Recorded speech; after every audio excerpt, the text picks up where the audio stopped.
Okie dokie, I believe we are all the way live. Hello and welcome to my graveyard. I am your host of the evening, the Cemetery Man from Salem, Mass. Always taking names of kicking candy ass. Live and like here with you on Grande's Graveyard. Drum roll.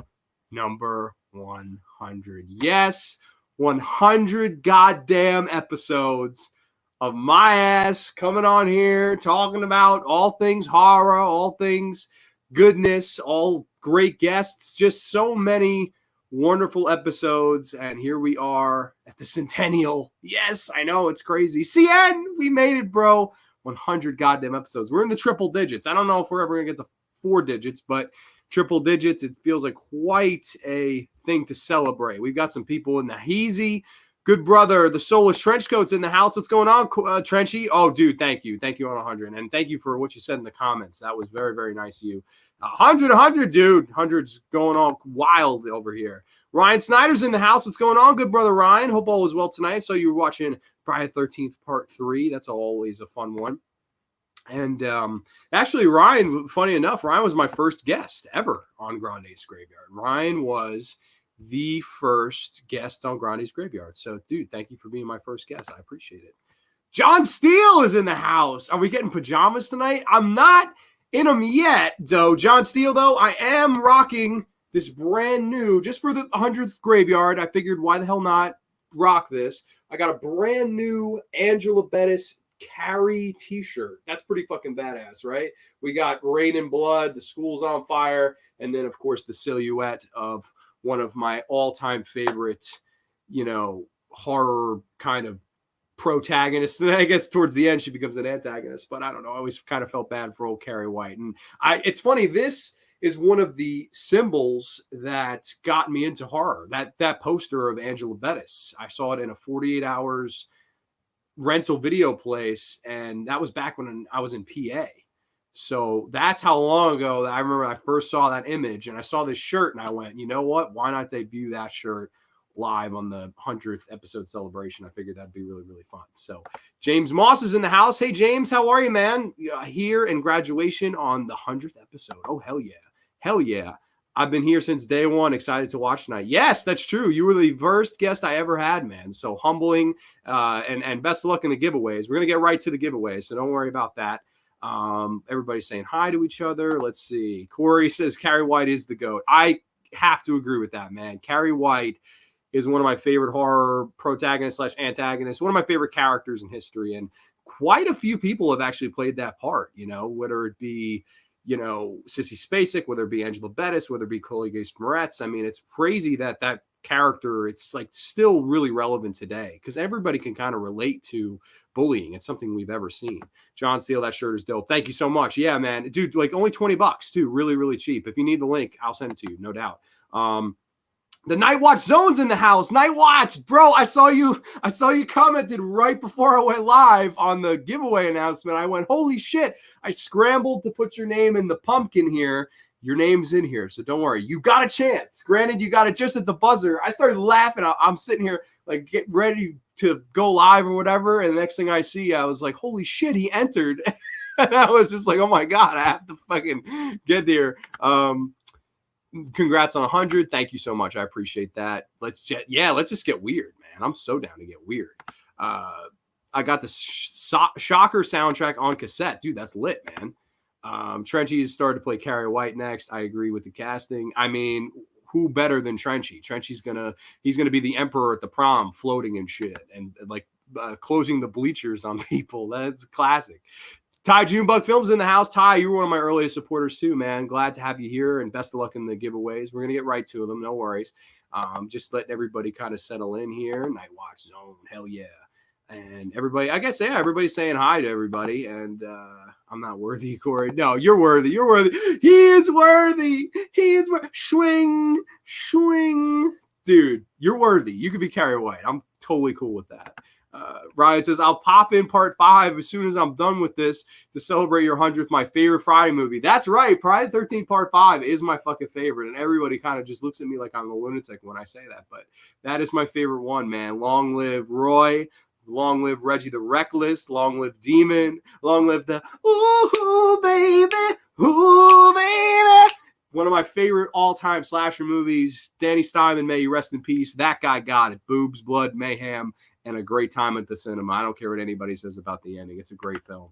But all right, I guess we're 5 minutes in. Everyone's saying hello. If I know for a fact that there'll probably be more people here, and there'll be people here that have entered this competition or contest or whatever that isn't here. It's okay if you're not here. Don't worry about it. AJ told me yesterday, he was like, oh, I'm sorry, I can't be there. No worries at all, man. That guy has supported me from day one, too, and he's been a great guest as well.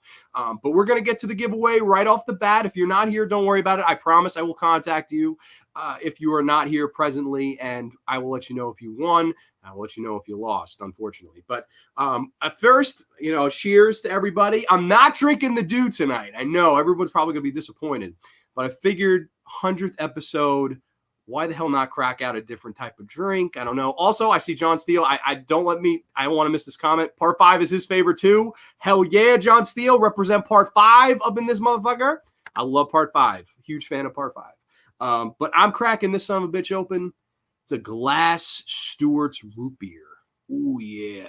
Established since, I don't know if that'll focus, 1924. So this is almost 100 years old. That company's been out. So cheers. I'm gonna pop this son of a bitch open. I don't know what y'all are drinking tonight. If you want to let me know what y'all are drinking tonight before we get to the giveaways, that'd be cool. I gotta get a waft.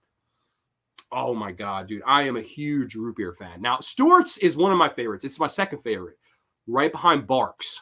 Barks root beer is probably my favorite fucking drink root beer wise. Like, I love Barks root beer. It's just such a good drink, man. I'm a huge root beer guy. So cheers to everybody. Cheers to 100 episodes of Grande's Graveyard, whether it be commentaries, wonderful guests, or just me ranting or praising, cheers to all the support, likes, comments, slaps, all that good stuff. Cheers to each and every one of you. It wouldn't be possible, and I wouldn't be doing it without the support and love that I've gotten from each and every one of you. So cheers to everything.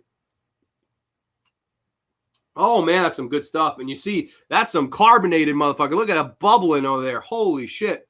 This is some fresh-ass soda. Oh, man, that's good. I don't drink alcohol either, good brother James. I don't either. That's why I'm going, instead of beer, root beer. I know one comment was drink beer and watch horror on the giveaway. And I was like, holy shit. I was like, I'll drink root beer and watch horror. Like that I will do. I'm drinking whiskey as always, bro, and Barks is the best root beer ever. Hell yeah. Okay, another Barks guy. I know Ryan knows good shit because Ryan's from Philly, and he knows a good cheesesteak, and you know what goes with a good cheesesteak is a good fucking bottle of Barks. That's what goes good with it. Episode 100, bring out Jack Daniels. No Jack Daniels, man. Not for me. I'm not Ken Forey. I'm not as cool as Ken Forey, and I never will be. All right, guys, we're going to get to the giveaway. You all ready? Are you excited? Are you ready? I can hear you all fucking screaming. All right, we got here the prize that would be the first giveaway prize. It's going to be 2. So if I pull your name out, don't freak out. Don't go, son of a bitch, I fucking lost. You got 2 shots at this. If I pull your name out the second time and you're pissed, I understand. It's okay. Everyone, here we go. Prince of Darkness on 4K. This sumbitch is sealed. I bought 2 copies, one for myself, one to give away. HDR goodness. If you don't have 4K, don't worry about it. The Blu-ray is also in here as well. We will get to, your address and stuff like that after I've announced the winner, which is just going to be just here. And you'll let me know after the show. We can exchange emails if I have your number, if I have your Instagram, whatever, social media.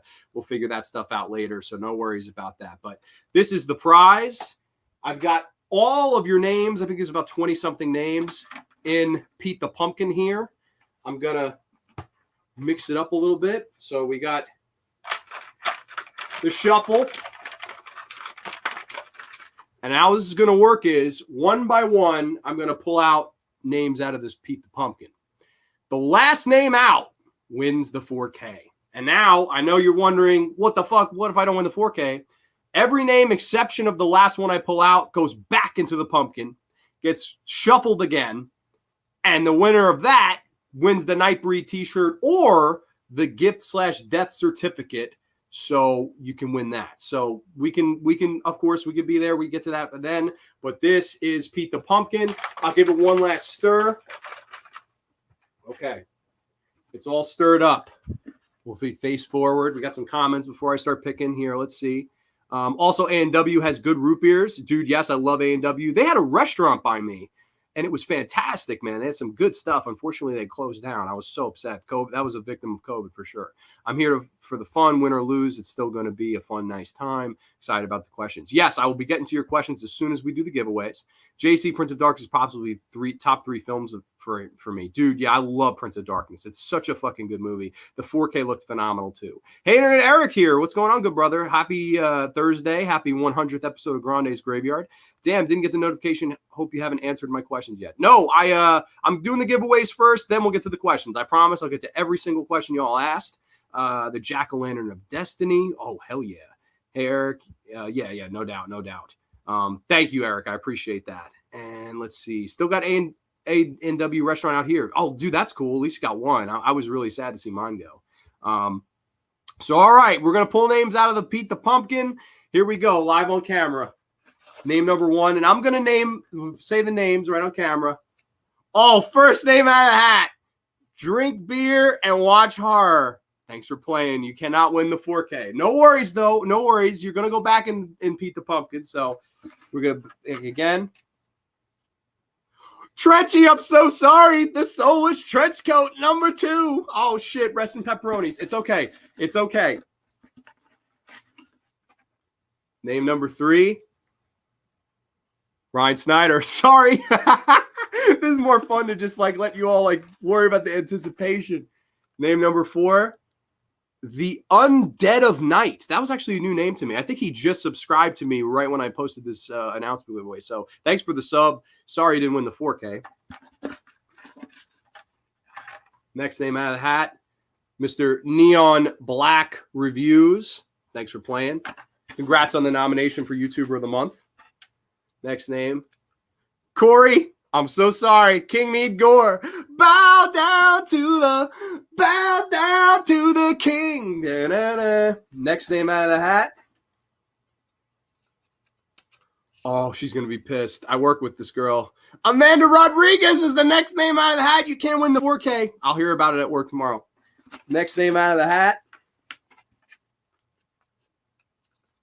Good brother. The Elm Street Warrior. Love that dude. Elm Street Warrior is a great guy, great friend. And he was a wonderful guest on my show. Only a few names left in here. Let's see. Max's Movie Channel. Thanks for playing. And thanks for subscribing. I didn't. Yours was another name that I didn't see before. What we got in here? Oh, we're running a little thin here.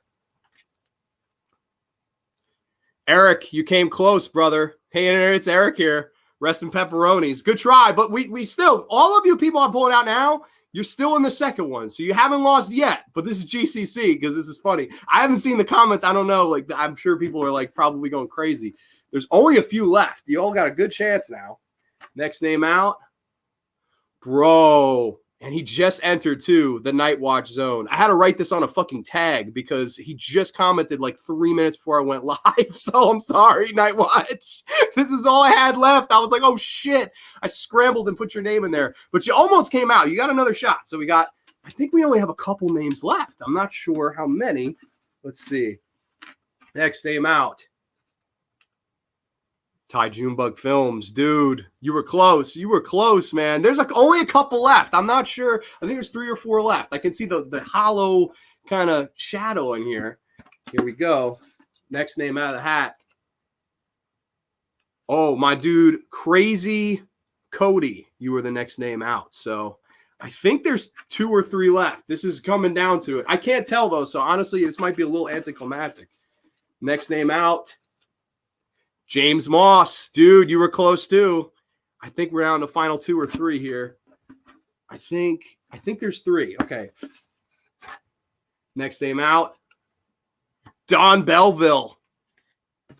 I think this is it, right? I want this to be sort of, no, there's still some names in here. Okay, no, we still got 4 names in here.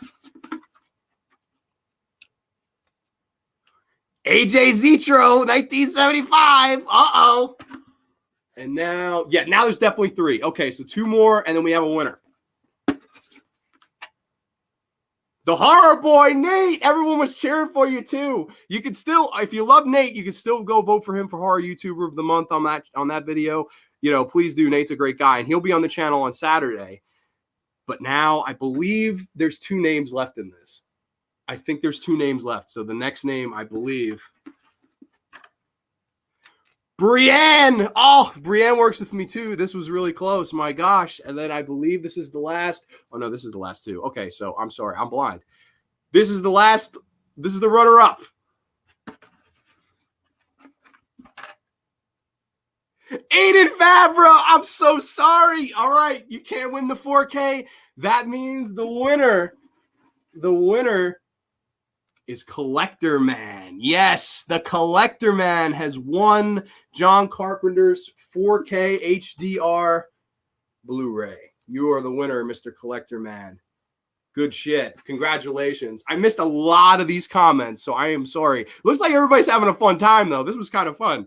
Collector Man, I'll keep your name on it. You're the winner. If I think you followed me on Instagram not too long ago, so if you'd like, after this, I will message you, or even tomorrow, whatever's best for you. I don't know if you're here right now. I guess not. I don't see you in the comments. But I will message you. I'll let you know that you won. You give me your info on shipping and all that good stuff, and I will send this out to you ASAP. If I don't get it out tomorrow, I promise I will get this out first thing Monday morning. So congratulations. Collector Man's a great guy. He did a really, really fun video on, like, I think that Night Watch started, where it was like horror, like worst, like the worst of horror.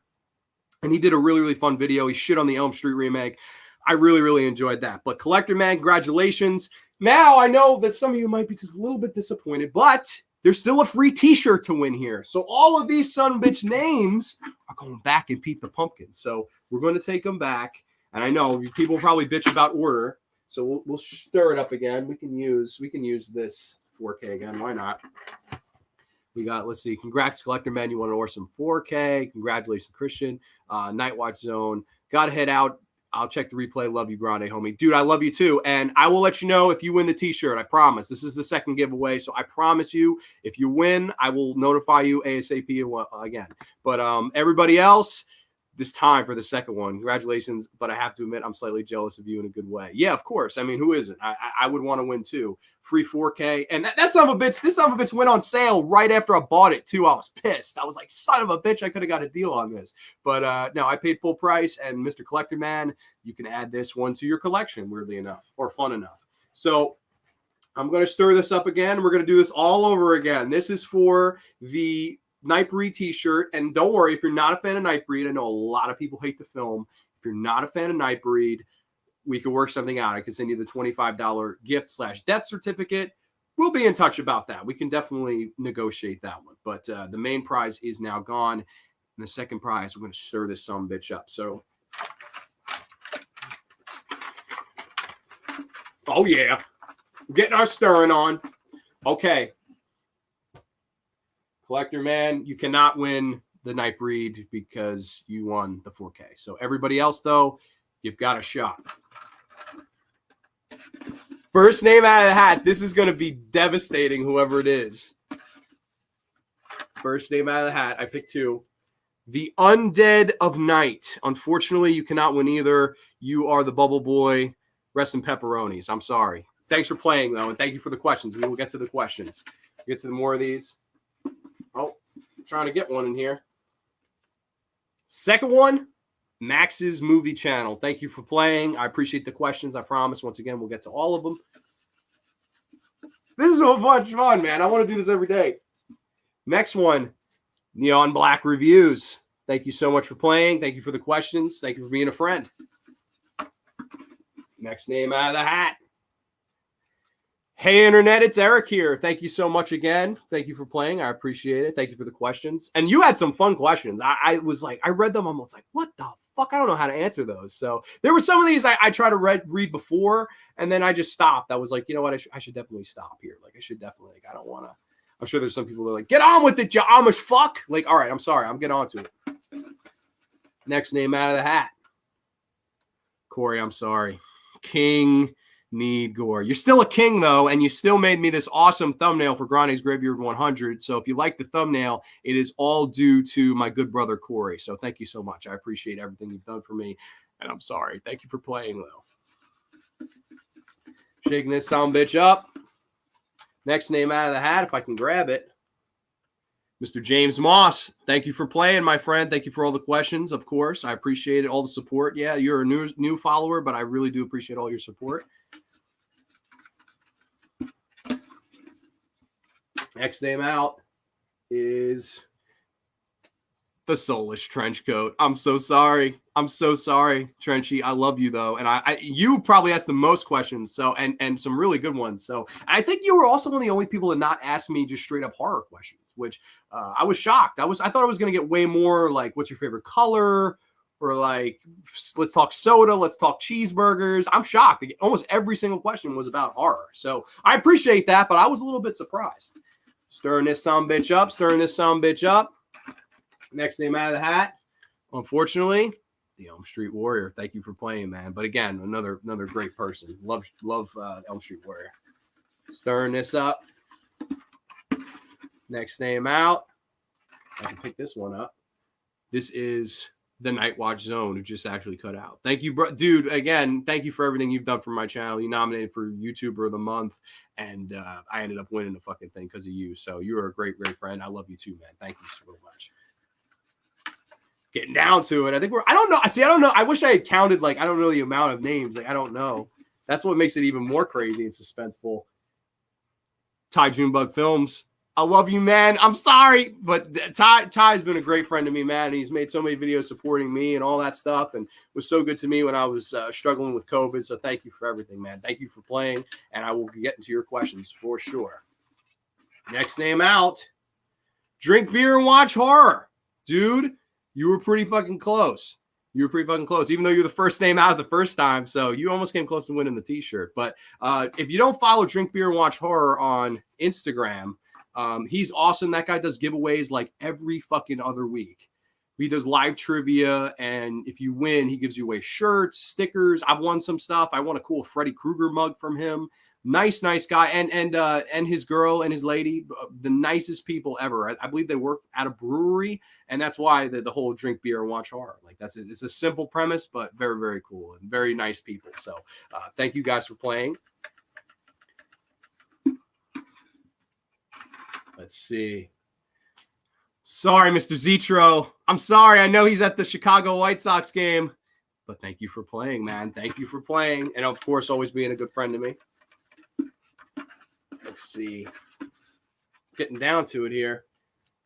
Don Nice, a.k.a. Don Belleville. Thank you for playing. Thank you for being a good friend. And also, we had a podcast way before Grande's Graveyard called Flashback Horror Movie Podcast, which you could still probably see episodes of. Next name out. She's not going to be happy. Amanda Rodriguez. I'm so sorry you did not win the gift card. She was telling me at work today. She was like, I want to win that fucking gift card. She wanted a Dunkin' Donuts gift card. But now, ain't going to happen. Ain't going to happen. Brienne's still got a chance, though. Brienne's still in here, I believe. Next name out. Good brother Nate. Thank you for playing. The Horror Boy. One of my best friends in the whole wide world. We'll be live on Saturday together talking all things ECW, Barely Legal. Next name out. Oh, I grabbed two. This was the top one, though. Crazy Cody. Thanks for playing, good brother. And now, how many are left in here? Either 2 or 3. Next name out. Again, you came really close. Aiden Vavra. I'm sorry. I feel so bad. I feel like we broke Aiden's heart. There's 2 names left. All right, the next name out, you are going to cry. You were in 2 giveaways. You made it all the way in, and it's going to be Rest in Pepperonis. The last name out, Ryan Snyder. So that means the winner is none other than my fucking coworker. She's going to be thrilled. You got a fucking $25 gift card. Brienne, the Beaster, is the winner of the second fucking giveaway. Holy moly. I am crazy shocked. I don't know if she's in the house right now, but I could easily tell her at work tomorrow. So Brienne, you are the winner. Dude, everybody, thank you so much for playing. This was a lot of fun. This is the part where everybody goes, you fucking ugly son of a bitch, Grande. You 4-eyes bastard. I hate you. But no, I'm just kidding. Everybody in here is super cool. So the Beaster, you were the last name out of Pete the Pumpkin. You are the winner. We will discuss what you want, whether you want the yeah, I know, Ryan. I'm so sorry. You were the runner-up. You must have got really excited. You must have been like, oh my God. I know you actually like Nightbreed too. You're a big Nightbreed guy. Congrats to Brienne. Everybody, congrats to Brienne. Brienne goes over. She'll be thrilled. I don't know if she's here right now, but she is going to be stoked. Fright Rags is awesome. I have no way she's here. Brienne is here. Brienne, you fucking won. Holy moly. So you don't know yet. All right, you let me know if you want a horror t-shirt, a horror gift card, if you want just Dunkin'. I know you love your coffee. So congrats, you won. You won. Pete the Pumpkin has selected the 2 winners. It was Collector Man. He gets to collect a 4K, and Brienne, she can decide whatever the hell she wants. So the Beaster, congratulations to her. Everybody's saying congrats and hearts and whatnot. I see Max's movie channel is in the house. Dude, what's up, good brother? Hope all is well with you tonight. Everybody, yeah, hi all. Yeah, hell yeah. Bunch of people in the graveyard tonight. But yes, everyone, thanks for playing. Collector Man, I promise you I will contact you. Brienne, I'll fucking see you 9 o'clock tomorrow morning. So that's crazy. That actually really easily works out. But okay, I guess all the fun, the giveaways are here. We can take a little slug of the root beer, if you will. I don't know what y'all are drinking tonight, but Chars to our winners, of course. And I guess like that, we can hop right into the questions. Now, I had a side screen up here, and this is just the order they come up when I pull the video up. So there's no specific order here. And few of these I looked at and answered before. I do have a couple that I did answer before. Like I pulled out some just to hold up something visual. I figured that would be a lot of fun. But I guess we'll get right into it. The first question comes from good brother Don Belleville. Yes. Question number 1. If you could sit down with one horror director, one living and 2 passed away, who would they be and why? One of each. I think I know the answers, but we'll see. So we'll answer that one first. We'll answer the first part of his question. So any 2 horror directors, I got to pick one that's still with us, one that has passed. One that is living, I would love to go get Italian food with Dario Argento. I would love to go get some fucking calamari, some fucking linguine, some fucking scampi. Me, the guy who directed Suspiria, sitting down, laughing like fuck. Just like that. That sounds like a really, really fun night with a fucking director that's still alive. I would love to go get some fucking Italian food with Dario Argento. Number 2 of directors that have passed on. Directors that have passed on. See, there's so many I love. This is really hard. I think Don was going to think I would say Romero. And George Romero, I actually met him, and he was the nicest guy in the world. And so I won't say him just because I did get the pleasure to meet him before he passed. May he rest in peace. Nicest guy in the world. Just was really, really couldn't have been kinder to me. But if I had to pick one that is gone and that I would really, really like to talk to, this is tough. But you know what? I'm going to go another Italian director. And it's his birthday. I believe it was his birthday today. I'll go Lucio Fulci. I would love to have gotten to know Lucio Fulci a little bit better. I think because he was such a misunderstood guy. And I watched that documentary, Fake for Fulci, or Fulci for Fake, whatever the hell it was called. And I just felt so much like more. It's funny. It's one of those documentaries where you watch it wanting to learn more, and you do, but then you almost like wonder more at the same time. Like I was like, oh man, I want to know more about this guy. Like son of a bitch. Like I really, really want to know. And I just thought that was an incredible documentary. Of course, I believe that was Severin that put that out. I think it was Severin. They do a great job over there. And I don't know, I just would really like to ask him about his whole ideologies of the genre. And I wouldn't even just ask him about horror. I mean, that guy made plenty of fantastic films. He made great action films, great horror films. The guy expanded and delved into tons of different genres, and I would just really, really like to meet Lucio Fulci and pick his brain. I would love to ask him if he really hated kids or not. That seems to always be a theme. You know, oh, Fulci hated kids. Fulci hated kids. I would love to just point blank ask him, do you hate Bob or do you not hate Bob? Let me hear the fucking 411 on that. So it would be Argento and Fulci both getting Italian, and hopefully they're both paying. You know what? I take that back. I'm treating Fulci. If Fulci comes back from the dead, I will pay the bill. I will pick up the bill for me and Lucio all the way. And then the second part of his question, if you could star in any 80s slasher movie, which one and why?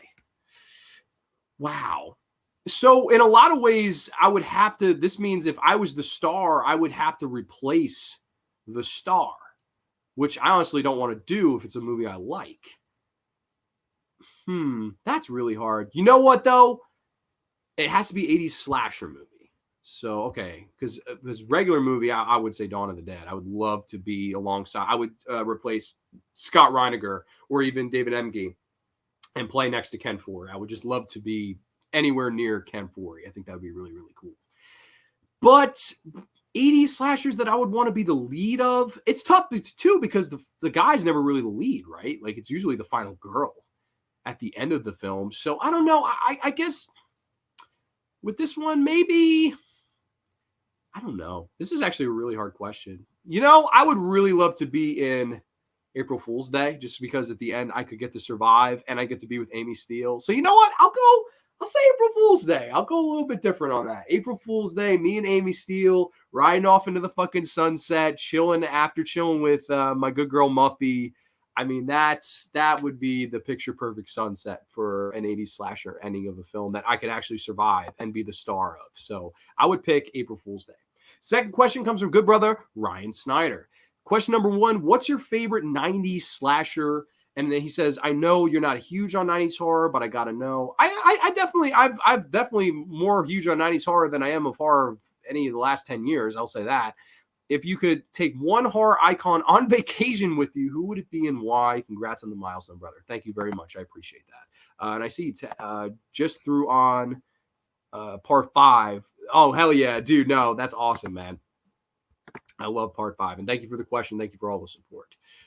So favorite 90s slasher, and who would I take? What horror icon would I take on vacation with me? So favorite 90s slasher.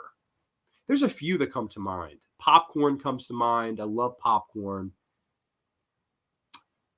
See, Urban Legend I like, but is it the best? Like, I don't know. Like, I see Ben Grimm mention that. I really love Scream. I love the first Scream. I'll probably lean towards that one.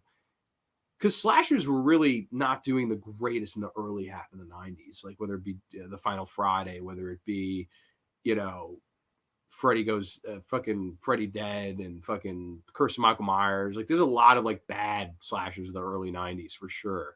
But thinking... That's tough. Part of me wants to say The Faculty, even though that's not a slasher film. That's like one of my favorite 90s. That's like my favorite Kevin Williamson script. I love The Faculty. I think that's a great fucking movie. But favorite 90s slasher, man, I guess I'd have to go with Scream. I'm sorry to be typical, but yeah, that's probably my favorite slasher of the 1990s. That's a movie that I think saved the genre. I know a lot of people, as of late too, there was one horror YouTuber guy that he was saying that like it's complete bullshit, blah blah blah. The Scream didn't save anything. Scream saved the genre, in my humble opinion. I really do think it did. But I do like The Faculty slightly better. I really like The Faculty. I see Trenchy loves The Faculty. Dr. Giggles is a close second. I like Dr. Giggles. Totally like Dr. Giggles. I really like the Texas Chainsaw Massacre 3. That's from 1990. That could count. Child's Play 2. That's 1990s. Technically, it's close enough. 1990. I like Child's Play 3. I think that's a really good sequel. And there's a few good ones. There's definitely more better slashers in the 80s, I would say for sure. But I would go with the first Scream. That would probably be my favorite. And then horror icon I would go on vacation with. Who would it be and why? That's tough. So I'm going to dinner with Argento and Fulci. Now I got to go on vacation with somebody. Now I don't know if I could pick alive or dead, so I'll just stick with alive here. Horror icon that's alive. You know what? Actually, I'll break your rule a little bit. I don't know. I don't know if there was a rule. I don't know if it could be alive or dead. I want to pick somebody who's passed because this would be a really, really cool person I feel like to go on vacation with. David Hess. I love David Hess. I feel like that guy knew how to have a good time, especially in the films. I just love his he said I can pick dead or alive. So that's cool. Okay, so I am going to pick David Hess. I would love to, maybe hit fucking Universal Studios with David Hess. Maybe Universal Studio Horror Nights with David Hess. And just like watch him hit on women and just be scared, because he's a scary fucking dude, man. In all those films, whether it be House on the Edge of the Park, Last House on the Left, Hitchhike, Smash Cut, so many awesome David Hess performances out there. I'm a huge fan. Body Count, just so many good ones. I would love to just have a good time, fucking sit at the bar. Of course, I wouldn't be drinking beer. I know David Hess could probably drink for the both of us, but I'd be drinking some root beer, chilling with David Hess, and maybe hit some rides. I feel like that would be a lot of fun. Maybe ride the fucking ET ride with David Hess. Like, I feel like that would be fucking funny. So yeah, I will go with him. I would take him on vacation with me, because I feel like that son of a bitch would know how to have a good time. AJ Zitro's question: who is your hero and why? Number 2, what is your most prized possession? When it comes to hero, you didn't specify horror hero, so I assume you mean this is fair game. My hero would be my mom. Like, absolutely would be my mom. I am super close with my mom. She is probably my favorite person in the whole world. I just love everything about her. She's always got my back. She always has my best interest. And she's really helped me through quite a few tough times. And I just always, it's one of those things that, and this will sound crazy to say, but like, my mom, it's almost like something I take for granted at times. Like, it's just like, oh, do you want any breakfast? Can I get you anything? And I'll just be like, nah. Part of me is sometimes just like, damn, I want to slap myself. Like, damn it. Like, just be like, thank you for thinking of me. Thank you for offering. And yeah, my mom means the world to me. She's always been there, always been by my side, always has my back. And that's not lost on me. She means the world. And she helped me through so many different countless things, and always can make me laugh. One of the few people in the world that can always make me smile, always can make me laugh. I would say my mom. My mom's my hero. And the second question was, what is your most prized possession? I mean, do I have to grab it? I don't even know. I guess I have to grab. Hold on, I'll grab it. I didn't see, some of these I prepared for, some of these I didn't. But no, this is probably, for horror wise, this is probably my prized possession, because there's a story that comes along with it. This Blu-ray signed by George Romero. Number 1, it's out of print. Number 2, George Romero sadly since passed away.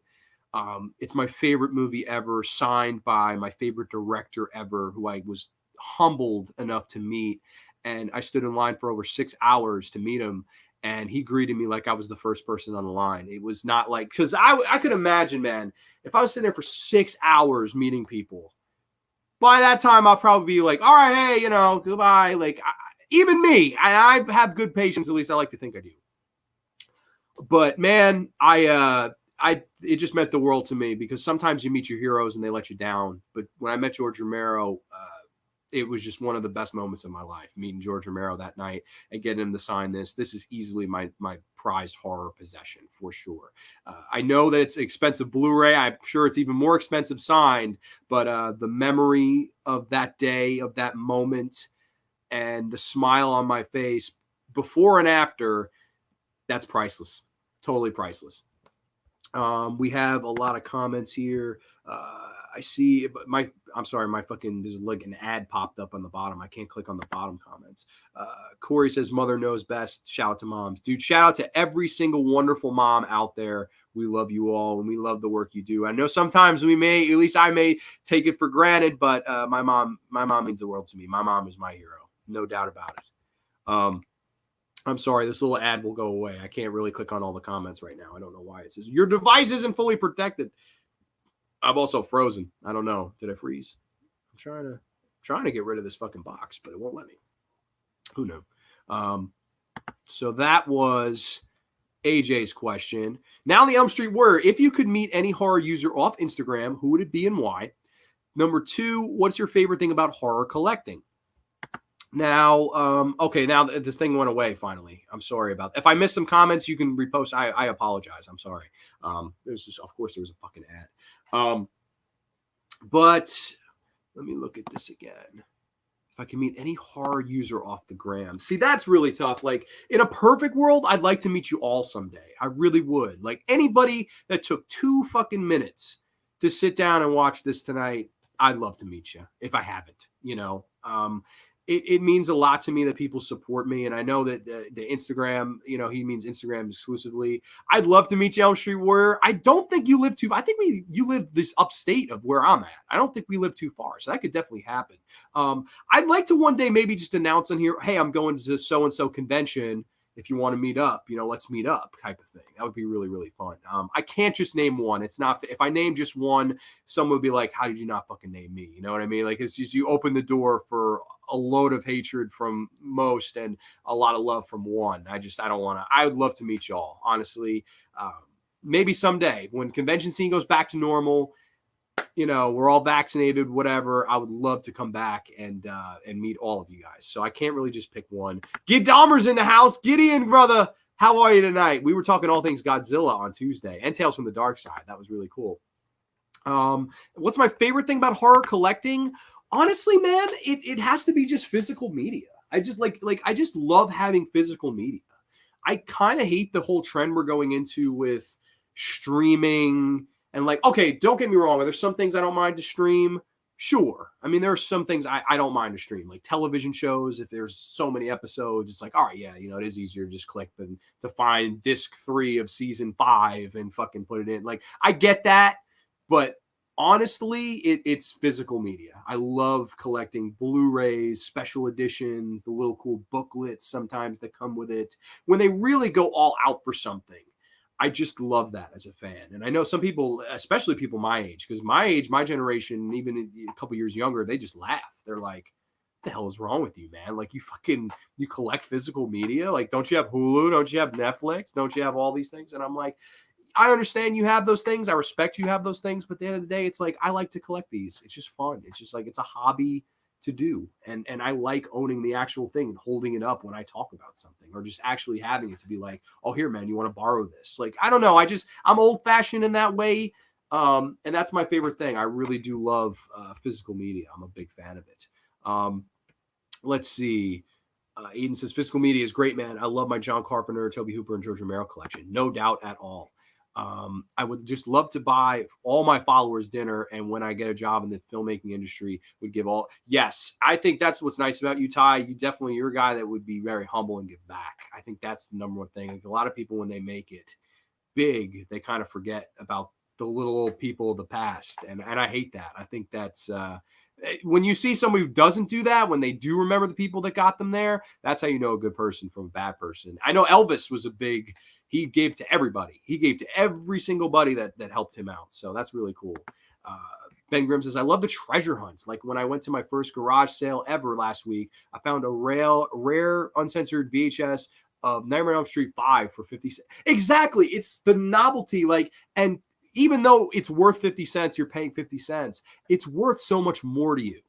Not even bringing dollars and cents wise into it. It's just, holy shit, I have this. How cool is this? I have the fucking old school VHS of this. I don't know. There's something really, really cool about that to me. I agree, Trenchy. So physical media is important completely. Jonathan Schwartz is in the house. Big Bone Grande. We're talking all things ECW on Saturday. So if you want to join us for that, you are more than welcome, my friend. Rock on. Hope all is well with you tonight. It's like you said in the Blockbuster memory thing. There's something about the night out. And I think it kind of takes you back to a time where you have physical media. Yes, completely. I think it's just, there's something so special about it. It really, I don't know. And I know it will probably eventually die someday. I don't think I'll be alive to see it die, but I think the generation behind me, whatever 5, 6, 7 years is behind me, they don't collect movies like we do. They don't. I really don't think so. I will go out on a limb and say that.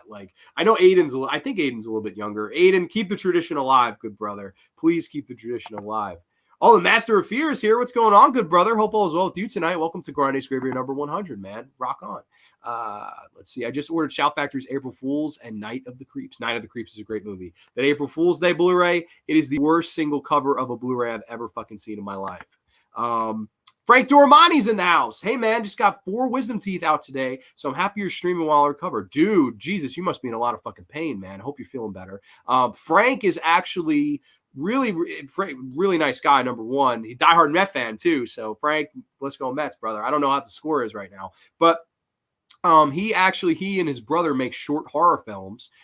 You can go follow their channel on Buried Hatchet Productions. They do all these little fun, little short horror films, and they just released one the other day called Slideshow that I left a like on. I watched it, and Frank is just the nicest guy. He does the music, and then I think his brother, I don't know your brother's name off the top of my head, I'm sorry, but he's the director, writer, and stuff like that, and very, very nice duo of people, and it's cool that they make films and stuff like that. It's really, really cool, really inspiring. So if you haven't subscribed to Frank or Buried Hatchet Productions, please do check it out. It's very cool. Master Fear, I want to make movies, but I can't. Dude, if I could fucking afford it, man, I would. I honestly would. And maybe someday I will. I promise I will. That was Corey's question, was what would I do with a horror film? And we will get there, I promise. Let's see. Don't worry, man. Keep the tradition alive. Yeah, completely, man. I know you will. I missed. Holy shit, these are coming in so fast. I can't even keep up with them. The Undead of Night just lost a giveaway of Prince of Darkness. I'm sorry, good brother. You were one of the last names I pulled out, I believe, in one of the 2 rounds. I forget though. But thank you for the questions. Thank you for checking out the graveyard tonight. We got to fucking fly in the graveyard. Fitting, right? I'm option like everybody, opinionated by everybody else in the world, but I believe that you should always remember where you came from, respect those. Completely.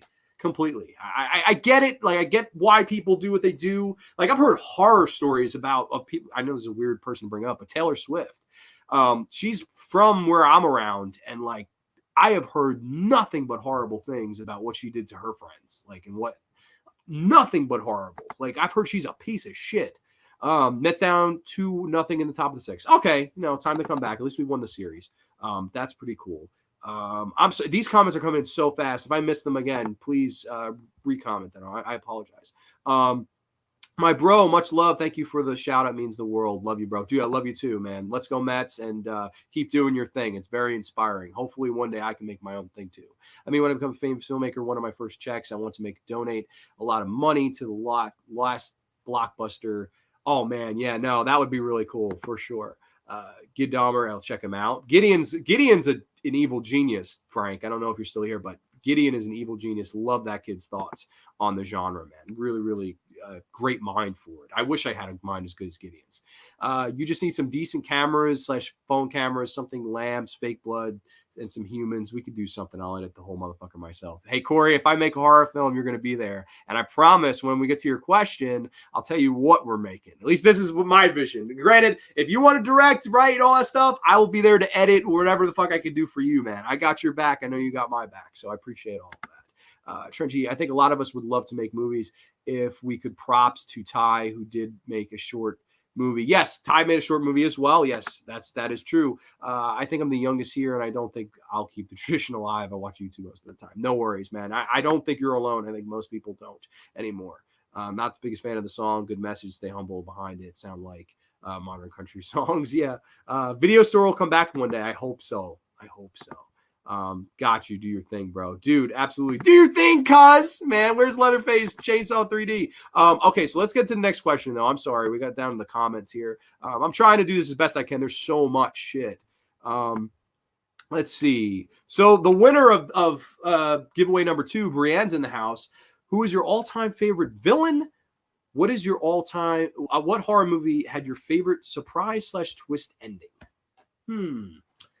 Favorite all-time villain, Pam Springsteen. Sleepaway Camp 2 and 3, Angela Baker, the Angel of Death. It's my favorite. It's like my favorite character ever. I just love the Angel of Death. I love the one-liners. I love the fucking song. I love just the happiness that character has brought me.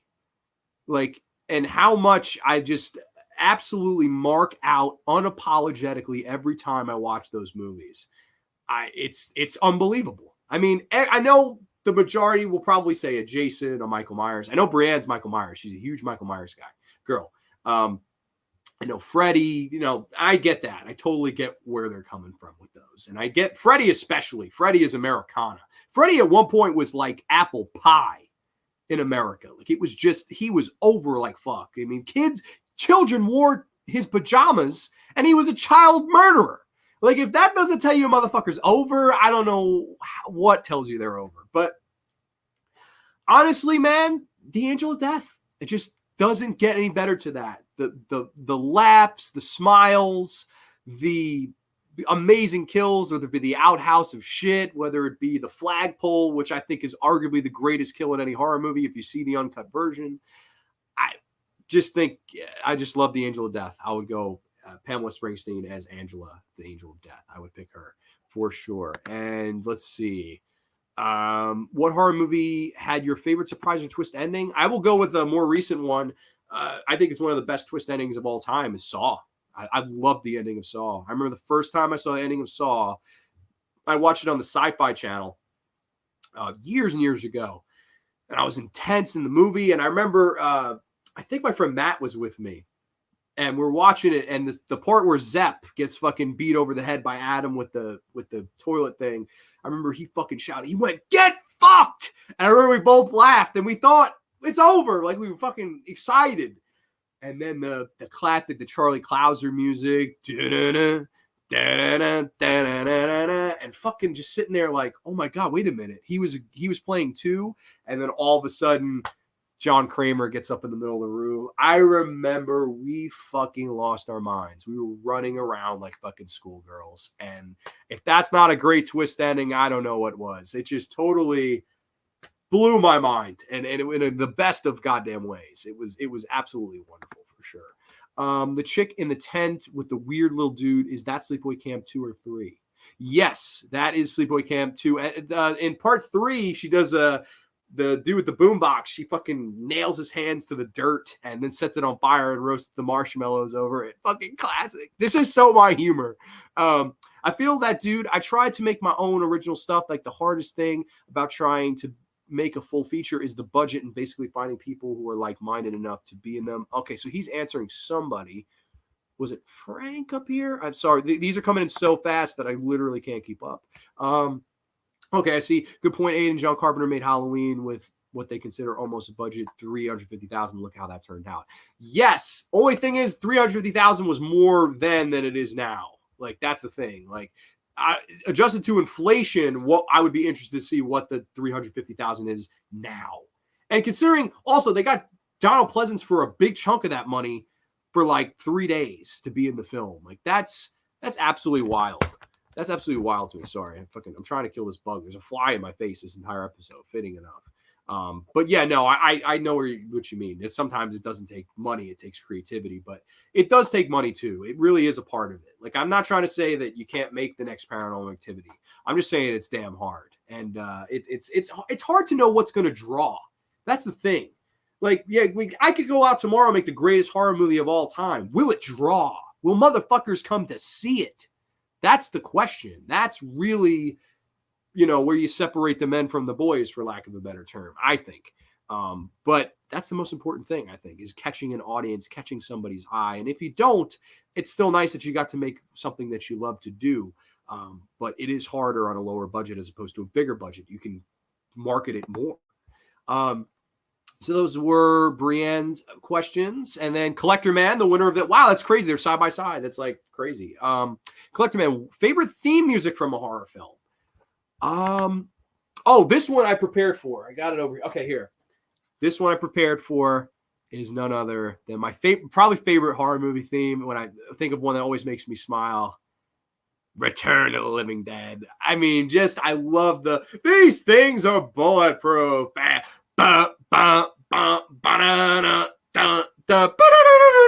Fucking the best. Return of the Living Dead. That's a no-brainer favorite horror theme. I just love it. Every time I watch it, I get excited. I get amped. I get a fucking drink of soda, I fucking eat some fucking Cheetos. This is just a wonderful movie in every way, shape, and form. I know the word on the street is they're going to come out with another big special edition release of this. Maybe a 4K. You didn't hear it here, but I love this fucking movie. Theme-wise, I'd have to go Return of the Living Dead. That was one I did prep for. I was like, oh my gosh, I have to. Life Force for me, I love that theme. That's a good pick. I love Life Force. And we may just be talking about that when we get to your question. Return of the Living Dead, this ain't a costume. It's a way. Oh my God, yes! This ain't. What do you think? This is a fucking costume. This is a way of life. I love that character. May Mark Venturini rest in peace. Also a part 5 Friday 13th alumni. May he rest in peace. Excellent actor. Just love him. Favorite Wes Craven film? Nightmare on Elm Street. That's it. That's a layup for me. But very close would be Last House on the Left. I love the original Last House on the Left, and the grittiness of it. Oh, James Moss says, I like the song Party Time for Return of the Living Dead. Yes, Return of the Living Dead is a masterpiece, in my humble opinion. When it comes to horror themes, it's the one that, it's the most 80s. It's the most, let's get excited. It's funny. It's the opposite of Day of the Dead. And it's funny because those movies came out back to back, really, the same year. They have completely different tones, but they're in the same genre of zombie film. Day of the Dead is much more reserved horror, and I like Day of the Dead better. It's a better film.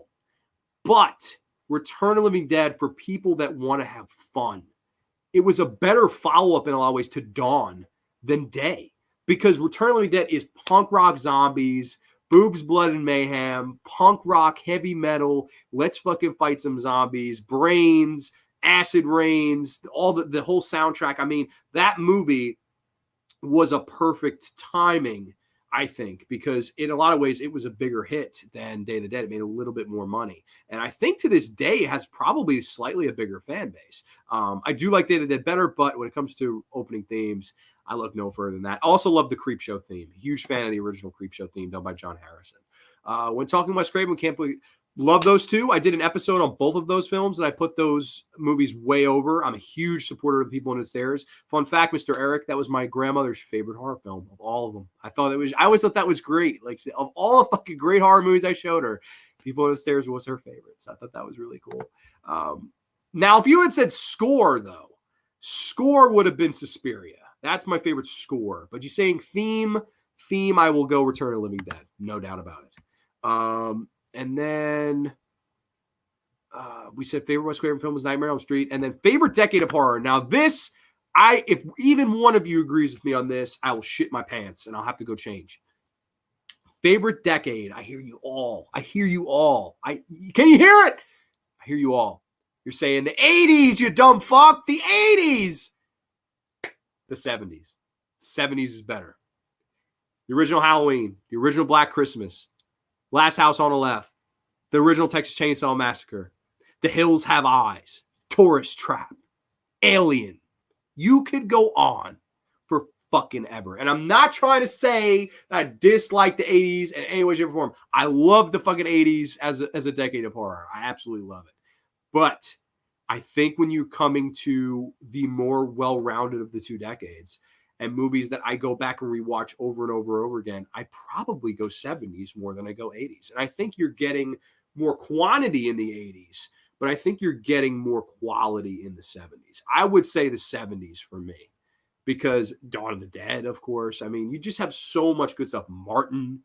I don't know. And even for film in general, not even just horror, like, some of my favorite movies came out in the 70s, whether it be Taxi Driver, whether it be Willy Wonka and the Chocolate Factory, whether it be A Clockwork Orange, whether it be fucking, oh God, I have one on the tip of my fucking tongue. I can't think.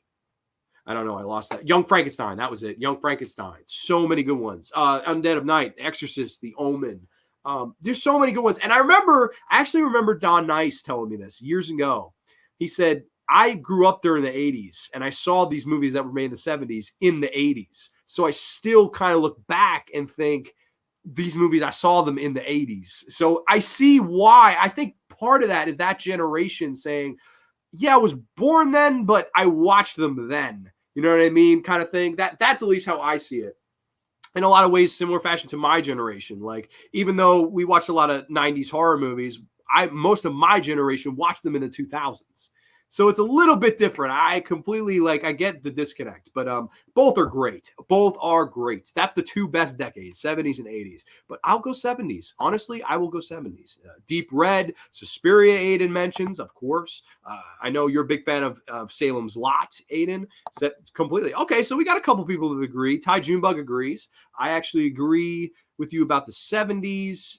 Had a tone about it where you didn't quite know if the director was sane. Yes, you were saying that on another stream. Totally agree with that. 70s, baby. Yeah, completely. I love the 70s. Huge fan. Yeah, and look at all these names. So Rocky, Jaws, Alien, Taxi Driver, etc. You know, Ryan says his favorite Of course, the original Halloween came from the 70s. Like, and I think that's the thing. It, like, sometimes people just go, oh, Halloween's the best movie of all time. Carrie, I'm rocking the shirt. We could go on for fucking hell and ever about the 1970s. I just think, like, we have these documentaries come out with Search of Darkness going through the 80s, and I appreciate those, and they're great.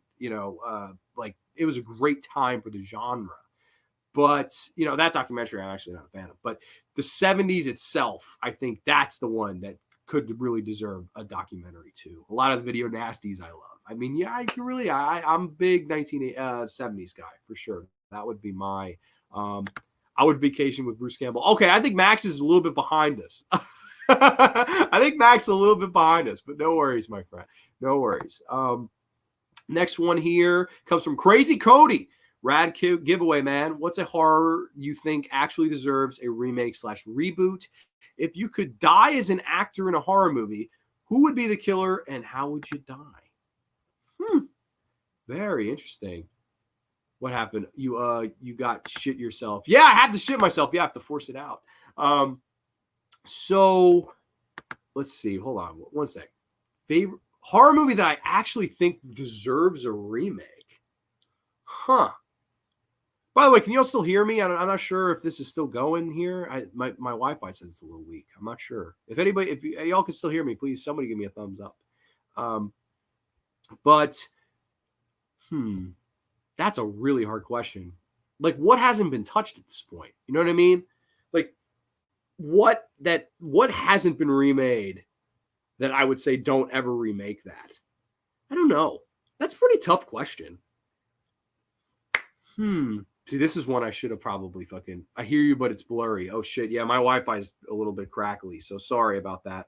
Hopefully now I got 2 bars, so hopefully it keeps coming up. I don't know. Sometimes this Wi-Fi just decides to shit itself. Hey, Internet, it's Eric says remake the Ginger Dead Man. Dude, you're GCC. You are good fucking clean comedy. You just drop some pictures. I will watch you in 144p if I have to. I don't give a fuck. Dude, God bless. I appreciate that. Remake Garbage Pail Kids as a horror film. Oh my gosh, that would be funny. Now I'm trying to think, like, would I remake something that was shitty and try to make it into a good film? Remake Evil Bong? Jesus. I don't know about that. If I had the money to remake a film, I wouldn't make Evil Bong. That's so hard. Because, like, I'm not a remake guy at all. What could I remake that I feel like totally deserves to be seen? Like, I wouldn't want to disrespect the original. That's the thing. Although if I picked an original, I was going to pick that one, but no. This is really hard. I don't know what I would. I would honestly be team don't remake shit. Make something original. Let's make a new fucking film. But I don't want to dodge your question, so I will have to answer this. You know what? This is going to be a really weird one, and everybody's going to be like, huh? But you know what? If people are throwing out Evil Bong, people are throwing out fucking Garbage Pail Kids, why can't I throw this one out? I would remake The Sexorcist. There, I said it. I would remake the fucking Sexorcist. I love The Sexorcist. I feel like modern audience needs to see The Sexorcist. So I'd remake it. I would literally might even just do shot for shot, just like old Gus Van Sant and his shitty Psycho remake. Because I'm not a fan. I'm just not a fan of remaking movies. I don't like it. I think you're completely shitting on what became before you, and the defense is, oh, we're homaging it. Oh, this is a tribute to that. You're full of fucking shit. You're ripping it off. You want to make money. That's the only point of a remake, is to cash in on the old name, and then whatever the result is after that is what it is. It can be a cherry on top, but it's 9 times out of 10 it's not. I wouldn't remake anything, honestly. But if I had to, give me like $50 million, I'll remake The Sexorcist, and we'll release it worldwide, and people will fucking go wild. I would absolutely love to remake The Sexorcist. Remake The Langoliers, but make sure Bronson Pinchot is still on the set, has plenty of cocaine. Is that the guy who plays Mr. Toomey? I think that's the guy who plays Mr. Toomey. Mr. Toomey. I actually love The Langoliers. That's a fucking really fun one. Remake Maniac Cop or Blood Rage. I would never remake Blood Rage. No, I wouldn't remake Maniac Cop either. I don't know. I wouldn't remake either one of those. I don't know. Blood Rage, I guess you could for a modern audience. Like, I guess you could do Thanksgiving movie that Eli Roth made the trailer for. I've never heard of The Sexorcist, but it sounds awesome. Yeah, no, why not? I love to do The Sexorcist. If you could die as an actor in a movie, who would be the killer? How would I die? Wow.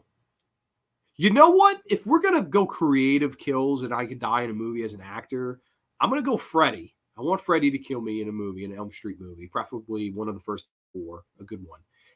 And I could have my like mystical dreamland. Like I would want a crazy, fun dream. Like I don't know if y'all remember the episode of South Park where Kenny sniffs the fucking cat piss and he gets high on the cat piss.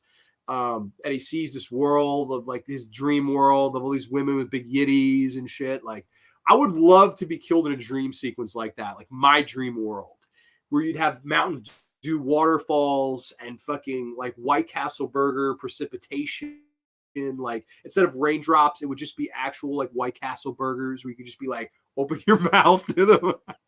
This is fucking crazy. I'm sorry. But, you know, just my dream world. I mean, Alexa Bliss will be there with like no clothes on. Like I'm talking fantasy out the wazoo. We are going fucking ham on my fantasy dream world. Then Freddie could come in and I could be chilling in the fucking Mountain Dew jacuzzi with Alexa Bliss, you know, chill with her. And then all of a sudden, maybe Freddie turns into her, little Elm Street 3 Dream Warriors, like that sexy nurse. And then bam, I get killed. And yes, okay, hey, Internet Eric says, as long as Sammy Hager's Heavy Metal plays while you're killed, why not? Why not do that? I am super down. Maybe even a John Candy cameo. How about that? I would love to have John Candy be there somehow watching and commentating on that. I would absolutely love that. So I'll go Freddie killing me in my beautiful dream of dreams with Mountain Dew, White Castle, Alexa Bliss. Can't beat it. Can't beat it. Remake a Nightmare on Elm Street with Gilbert Gottfried as Freddy. Cinema Trash Man, welcome to the graveyard. That would be fucking fun. Could you imagine that? Like, that would be fucking crazy. The children of Elm Street are fucked. They're fucked in the ass with fucking dildos. Gilbert Gottfried is one of my favorite comedians of all time, man. I just love Gilbert Gottfried. I love the Joan Rivers joke. Joan Rivers is the bartender. She sees a sign that says hand jobs $20. Drinks $5. They say, are you the one giving the hand jobs? She says, yes, I am. I say, well, wash your hands, bitch. I want a cheese sandwich. Long live Gilbert Gottfried. Love him. Absolutely love him. Yes, I was glad it got over. I love Gilbert, man. I love him. Absolutely love him. That impression was too spot on. I'm good, Gilbert. I got some good impressions. There's some I could do. I do my boss at my job. I do him perfect. It's actually fucking horrible how good I do him. Like, and people in the office just laugh their fucking asses off. I'm a huge fan of Gilbert, man. You haven't lived until you heard Gilbert read the lyrics to WAP. Look it up. Oh my God, I have not lived, Eric. I will look that up after the show. That sounds fucking funny. The funniest joke of all time, though, is Gilbert Gottfried telling the aristocrats joke. That's the funniest joke of all time. Like, I fucking laughed my ass off when I listened to that. I don't know if you can still find it on YouTube. I don't know if people know the aristocrats joke, but it's fucking great. Like, look that up. Look up Gilbert Gottfried, the aristocrats joke. If you can find it, it's him on stage. It is one of the funniest. Like, it's the hardest I've ever laughed in my life, probably. Also, I loved the roast of was it Roseanne? When he roasted Roseanne was funny. John Rocky Grande as Freddy Krueger in the remake doing Gilbert Gottfried. I love it. Cool. Yes, totally send me that. Doing this now, Eric. Thank you, a man of people. Dude, he is the man of the people. He is Hey Internet Eric here. Okay, so that one. Next one comes from Max's Movie Channel. Good brother. I think he's behind us. So when he gets to this point, rock on, good brother. If you had to fight one horror icon with the help of one horror hero from any film, who would you fight and who would you want to help you? Also, what is your favorite all-time creature feature?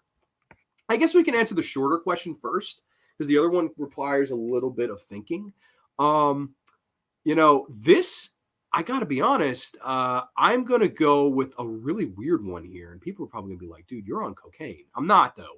I will go with Shakma from 1990. It's a very little talked about killer baboon creature feature where these kids, they're all playing like, it's similar to Dunces and Dragons. They're playing this video game or on the computer, I guess, in this giant building.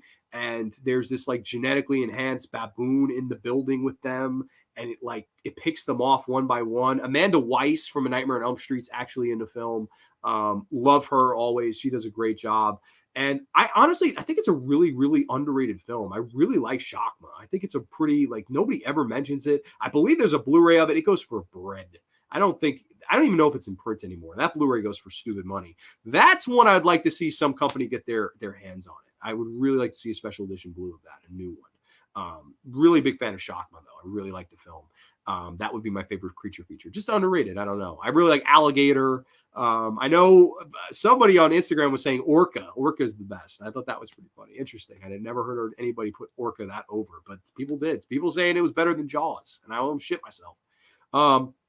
Then let's see, fight any horror icon with the help of a horror hero.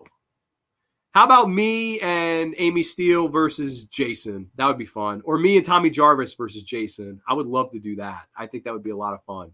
How about, know what? No, since part 5 is my favorite, I would go me and Tommy Jarvis. Me and Reggie the Reckless versus Roy. That would be the tag team duo. And hopefully Demon can fucking show up there too. I saw this comic, Corey. I'm sorry, I didn't want to pass it. Where did I get that Carrie shirt? I actually found it on Instagram. I'll send you the link too when we go off. I see that Eric sent you a link of something, but I promise you, I'll send you the link. No doubt about that. This is an awesome shirt. It'll only go for like $20 too. So that was Max's movie channel. We're going to scroll down a little bit. Drink beer and watch horror. What horror movie would you like to see an episode-based show? That's a good question. Episode-based show on a horror film. So this would be one that maybe I would feel, oh, wait a minute. Grande and Julius versus Jason of Bare Knuckle. Why not? Me and VC Dupree in Madison Square Garden versus Kane Hodder. I mean, does somebody want to write that? Frank, are you still here? Do you want to make that movie? I'll fucking work for free. Kane ain't going to work for free, but I will work for free. VC, I want you to pay him the most because I love VC Dupree. What the heck? I'm sorry, I forgot the fucking question. What horror movie would you like to see as an episode-based show? Dang, this is one I wish I had pre-gamed for because I don't have a fucking clue what I would like to see as an episode-based. I know the Chucky show is coming out, which I don't get that. Why? That's not a show. Like, that's not something you make a show out of. Like, I don't know, just in my opinion. I'm looking at the old DVD rack of fuck over here. What would I make a show? See, they've made kind of the Romero idea of a zombie film into a show. I would normally say that with The Walking Dead, which I don't like that show. I would actually do The Walking Dead with people that are talented and understand what makes a zombie film great and what makes zombie stories great. That's tough, man. I'm sorry. I should have pregame for this one. I'm just looking on the shelf. I have no. It's tough too because like it would have to have an open-ended ending without having a sequel to it. Like that'd be pretty tough. Part of me would say Scream, but they did that too and it sucked. So this is really hard. I don't know.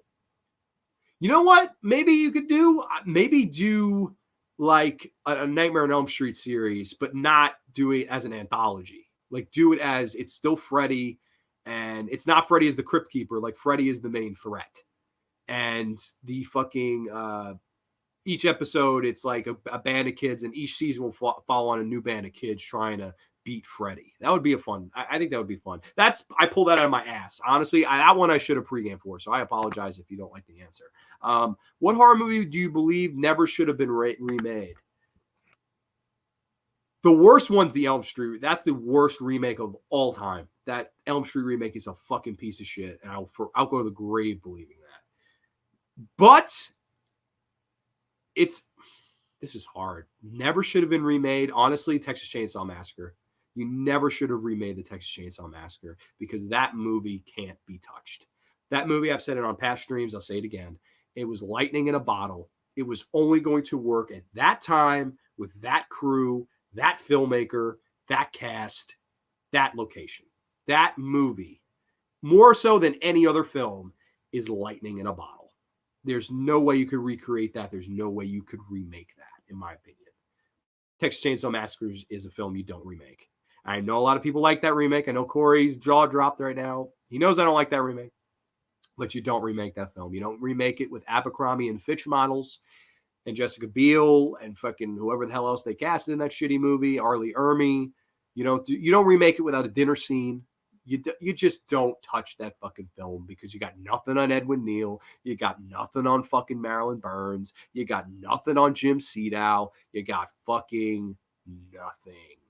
Nothing. You don't remake that film. I'm sorry if I piss people off, but I feel that strongly about the original. I look at more like if you're telling me what shouldn't be remade, it's what original that I feel shouldn't have been touched, more so than how bad the remake was. There are worse remakes than the TCM remake, but the Elm Street remake, that's number one. The Fog is a piece of shit.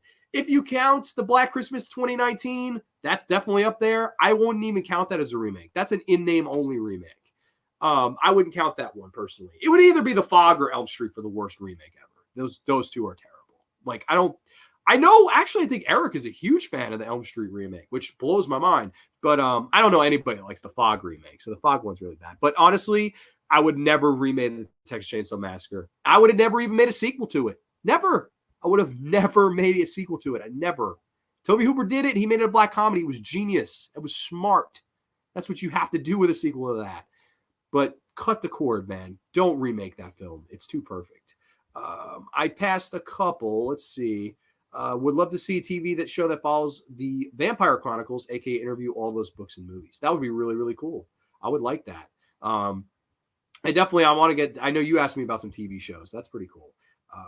Elm Street remake for life. Oh my god, dude! Can you please make a video explaining your defense of that film? Like, I will fucking watch it, and I'll be unbiased, and I will leave a very nice comment. I promise. I'll even like the video.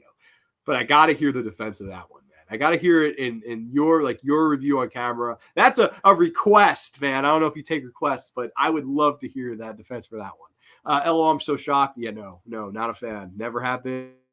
Never will be. Aiden Vabra says, I haven't seen the remake of TCM once, but the original I've seen 10 times and more. Enough said. Good. Never watched that remake. I hate that. No matter what anybody tells you, please listen to Grande, old friend. I know you know that I'm a big Toby guy like you, so at least Carpenter got paid for that shitty Fog remake. Exactly. Yeah, at least he got payday. One day I will capture Bigfoot. Well, I wish you the best of luck with that, good brother. So, okay, we answered those two. Amanda Rodriguez writes in, what is your favorite gory horror movie? That one I did prepare for. She told me at work, and I figured I'd be prepared for that. None other than Inside. Love this movie. Always have loved this movie. There are gore films that have more gore, whether it be Peter Jackson's Dead Alive, whether it be, I think the film that has the best looking gore in it is Romero's Day of the Dead. I think that movie has the best looking gore in any movie. But best gore film, when I think of really good gory films, I would say this one. I would definitely say Inside. I love this movie. I think it's terrifying. It's the closest atmosphere to rival the original John Carpenter Halloween. To me, it's this film. This is the closest any film has ever come to recapturing that magic that John Carpenter did with the original Halloween. I love this movie. Huge fan of Inside. I think it's the greatest gore movie ever made. Gory horror movie. Your favorite horror storyline? Huh, that's a good one. I didn't have favorite horror storyline. This one I didn't. I prepared for the first part of this. Storyline, that's tough. That has to be something where I really like. I can answer this, and I can't really just give one, but I really love stories about human horror. I really love stories about bullying, horror stories like that. Whether it be, I talked about Ringu Zero, whether it be the original Carrie, whether it be May with Angela Bettis.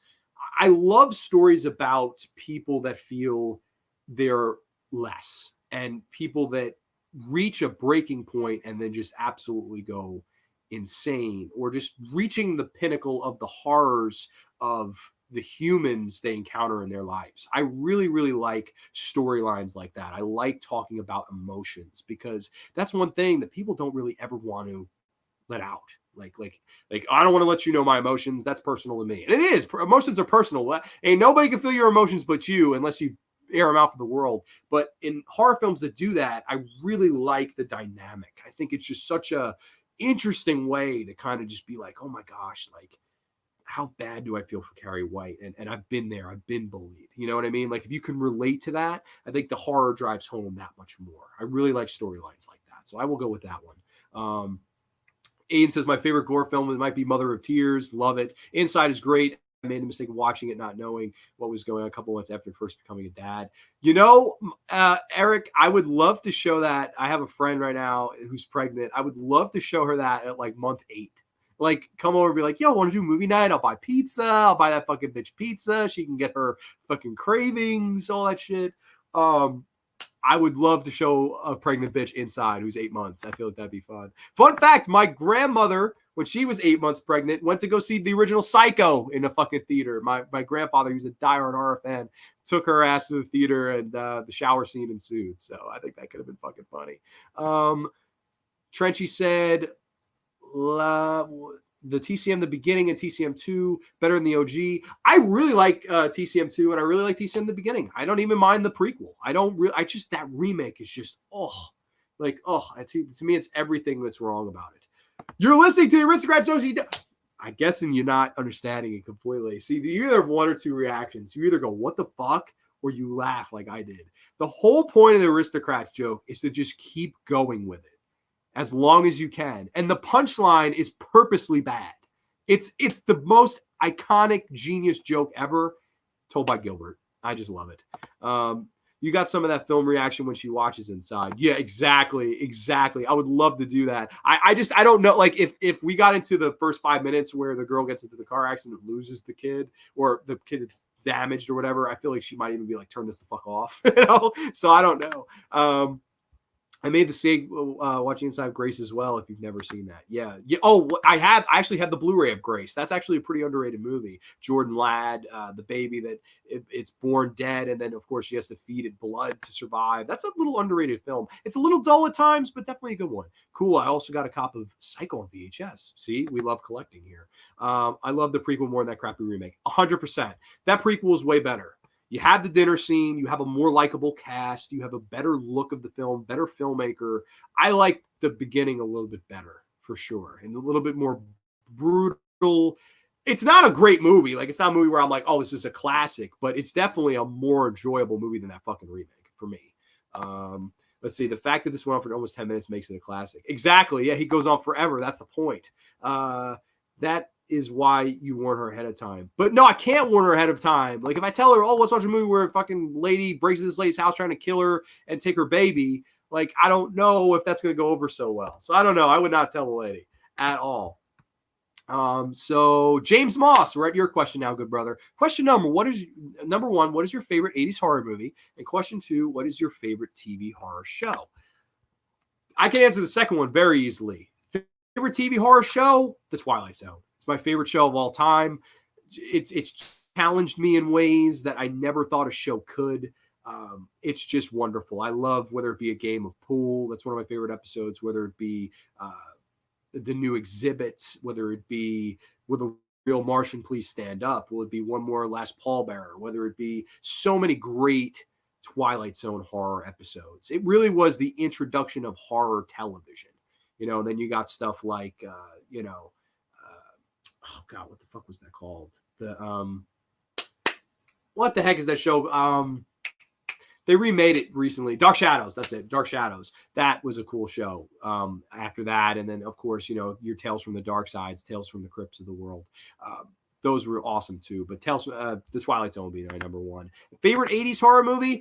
I hate to sound like a broken record. I've said this on past shows. The Shining. The Shining is my favorite 1980s horror movie. I love that film. Jack Nicholson's performance, especially Kubrick's direction. I think it's one of the horror movies where the director is really the star of the movie. I mean, he just absolutely captivates you. And every time you watch that movie, it never gets any less effective. I think The Shining is one of the best movies ever made, and it's probably my favorite horror movie of the 1980s. That's tough, though. I mean, Elm Street would be right up there. Day of the Dead would be right up there. Creep Show would be right up there. A ton of great 80s horror movies. But if I had to only pick one, I would definitely say Romero. I would say The Shining. Trenchy's question now. He said, "Okay, I like to ask questions, haha, but I'll limit myself to 4." I thank you for asking more than one. I like to. I could sit here all night and take your guys' questions. I love this. This is a lot of fun. Number one, what's on horror or any genre of movie that impacted you emotionally? Like you saw the world or thought differently after seeing it. One that really left an impact. This one, I can't lie, I prepared for this one because when I read this, this is arguably my favorite question of this whole thing. I was like, oh, that's a good one. Like that immediately, I was like, I actually want to can be prepared when I answer this. And it's none other than this one. I actually pulled this out. Perfect Blue. This movie, in a lot of ways, spoke to me. And I was really at a down period of my life when I watched this, and I was really able to, almost in a horrifying way, relate to it. And I know Trenchy is a huge animation fan, and this is a really, really good anime horror film. It's one of the most famous anime horror films out there. And I had never watched this. It was a blind buy for me. I wanted to pick up the Blue. I heard a lot of buzz about the film, turned it on, and the next 90 minutes or so, I think it's actually a shorter film. This is not too long of a movie. I'm not sure. It doesn't say on the back the running time, but I was working at SiriusXM when I saw this movie, and I felt that SiriusXM was going to be my big break. And I was going to, I at one time had a plan to make this show a SiriusXM show. Like that was the original idea. I wanted Grande's Graveyard to be on SiriusXM because I know they have like Last Podcast on the left, but other than that, and even that sometimes isn't exclusively horror. I wanted exclusive horror content. And I basically, what I did was I took a job there to get my foot in the door, and I was not treated the greatest. I felt like dog shit. I would come home with the most bizarre hours. I'm talking bizarre. Like I would get on a 3:07 train home and walk in the door at like 4:30 a.m. and be back on the train the next morning by like 9, if not even before that, probably 8. You know, it was horrible. It was a horrible experience. And I will never forget walking from SiriusXM building to the train station and just looking up at the lights and seeing the people around me smiling, having a good time, enjoying themselves, where I was just literally almost like a fucking the ball in pong, just going back and forth from work to home, from work to home, and just pretty much depressed. I can't lie. Like I was pretty in a dark place, darkest place I've ever been in. I wasn't being treated right. I wasn't happy with what I was doing. And this movie is about this girl who does exactly that. She is a pop singer, and she wants to leave the pop singing world and become an actress. And I admire people that move away from something that they're good at or something that they can do, and try something that they love. And in this movie, she tries something that she loves, and slowly but surely, I won't spoil anything here, slowly but surely, this starts to crumble down upon her. And the message of this movie to me, how I saw it, now this is just my interpretation of the film. I could be completely wrong, but the beautiful thing about this is there's a lot of different interpretations of this movie. My interpretation was sometimes the lights are too bright for us, and there's nothing more horrifying than that. Like I felt the true horror of the bright lights of Sirius XM in New York City, and walking back and forth to the train station, to the job, to my home, to just literally just being miserable every day. And I really, I wanted this channel to be global. I wanted to make a living off this, and I went for it. I took a lesser job just to say, hey, I'm in, and I'm going to kiss ass, and I'm going to pay dues, and I'm going to do what I have to do. And after a while, I was so miserable, I had to leave. I said, listen, I'm not happy. I'm emotionally starved. And I asked the guy, I said, would there be any way down the road if I kept doing this? And he said, honestly, man, there's no guarantees. And he said, honestly, in the department you're in, there's really little to no chance you'd ever get a show on here. And I appreciate that he was honest with me. But it was time for me to go. It really was. And I left a happier person. I'm very happy as to where I am now. I love doing this as a side thing on the side as my passion.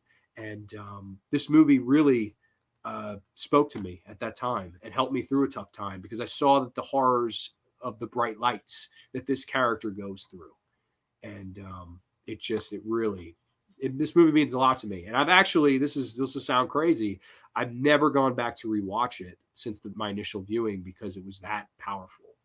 And it's also a beautiful film. I mean, the lights, the color palette, the psychology, visuals. It's a stunning film. Darren Aronofsky actually bought the rights to this film because he's ripped it off so much. Black Swan is a ripoff of this movie. He had to buy the rights of Perfect Blue in order to keep ripping it off. That's how much he was ripping it off.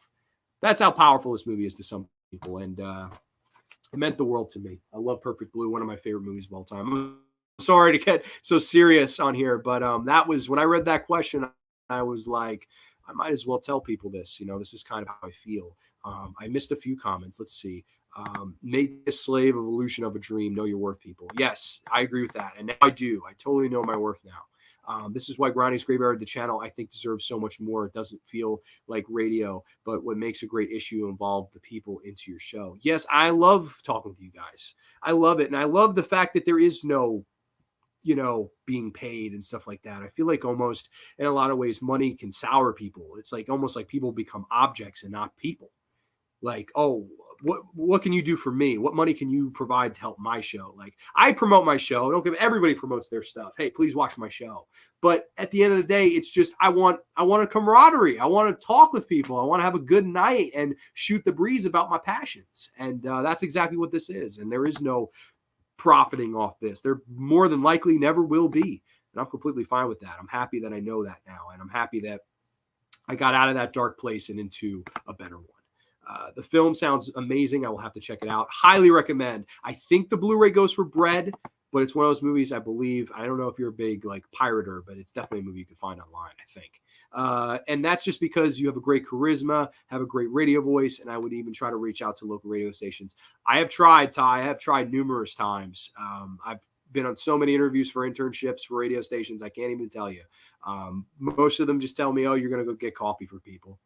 And then they don't even offer me the position. So I don't know. I've had a lot of rough go arounds, but I'm never going to stop trying. I'll try forever, fight forever, man. Because you only live once. Exactly. I'm going to keep trying until I can't try no more. That's the worst part. You got to kick your ass for an opportunity. An opportunity, that's not a dream. That's a nightmare. Yes, exactly. And if it doesn't go out as good as your first thing does, whatever that may be. I've had people tell me, oh, you should be this, you should be that when it comes to real world jobs, if you will. But I want to talk about this. That's what I wanted to do. At points, I wanted to be a filmmaker too. I would love to do both. It just hasn't come to fruition yet, but I love doing this on the side. Shows the power of a film, man. Movies help you through the hardest times or make you feel like shit in the best of times. Exactly. It's really I remember putting this on, not thinking it was going to have the impact that it did. But when the credits rolled, I leaned back and I went, wow. I went, that's a mirror of me right now. That is absolutely a mirror of me. It just completely spoke to me. I got to go, bro, but congrats on 100 episodes. Thank you so much, man. Thank you for checking out the show. Rock on. Sorry for being the runner-up, but I'm glad you came in and checked out. Long live Friday 13th Part 5. Hope you're enjoying it. Got to go now. Bye. Congratulations. James Moss, thank you for joining the graveyard tonight. I appreciate that. I've sailed the 7 seas for sure. Oh, of course he has. I'm 80 years old and dying, and I'm making my directorial debut. You better believe you can't keep an old dog down because I'm going to fight for my and you should.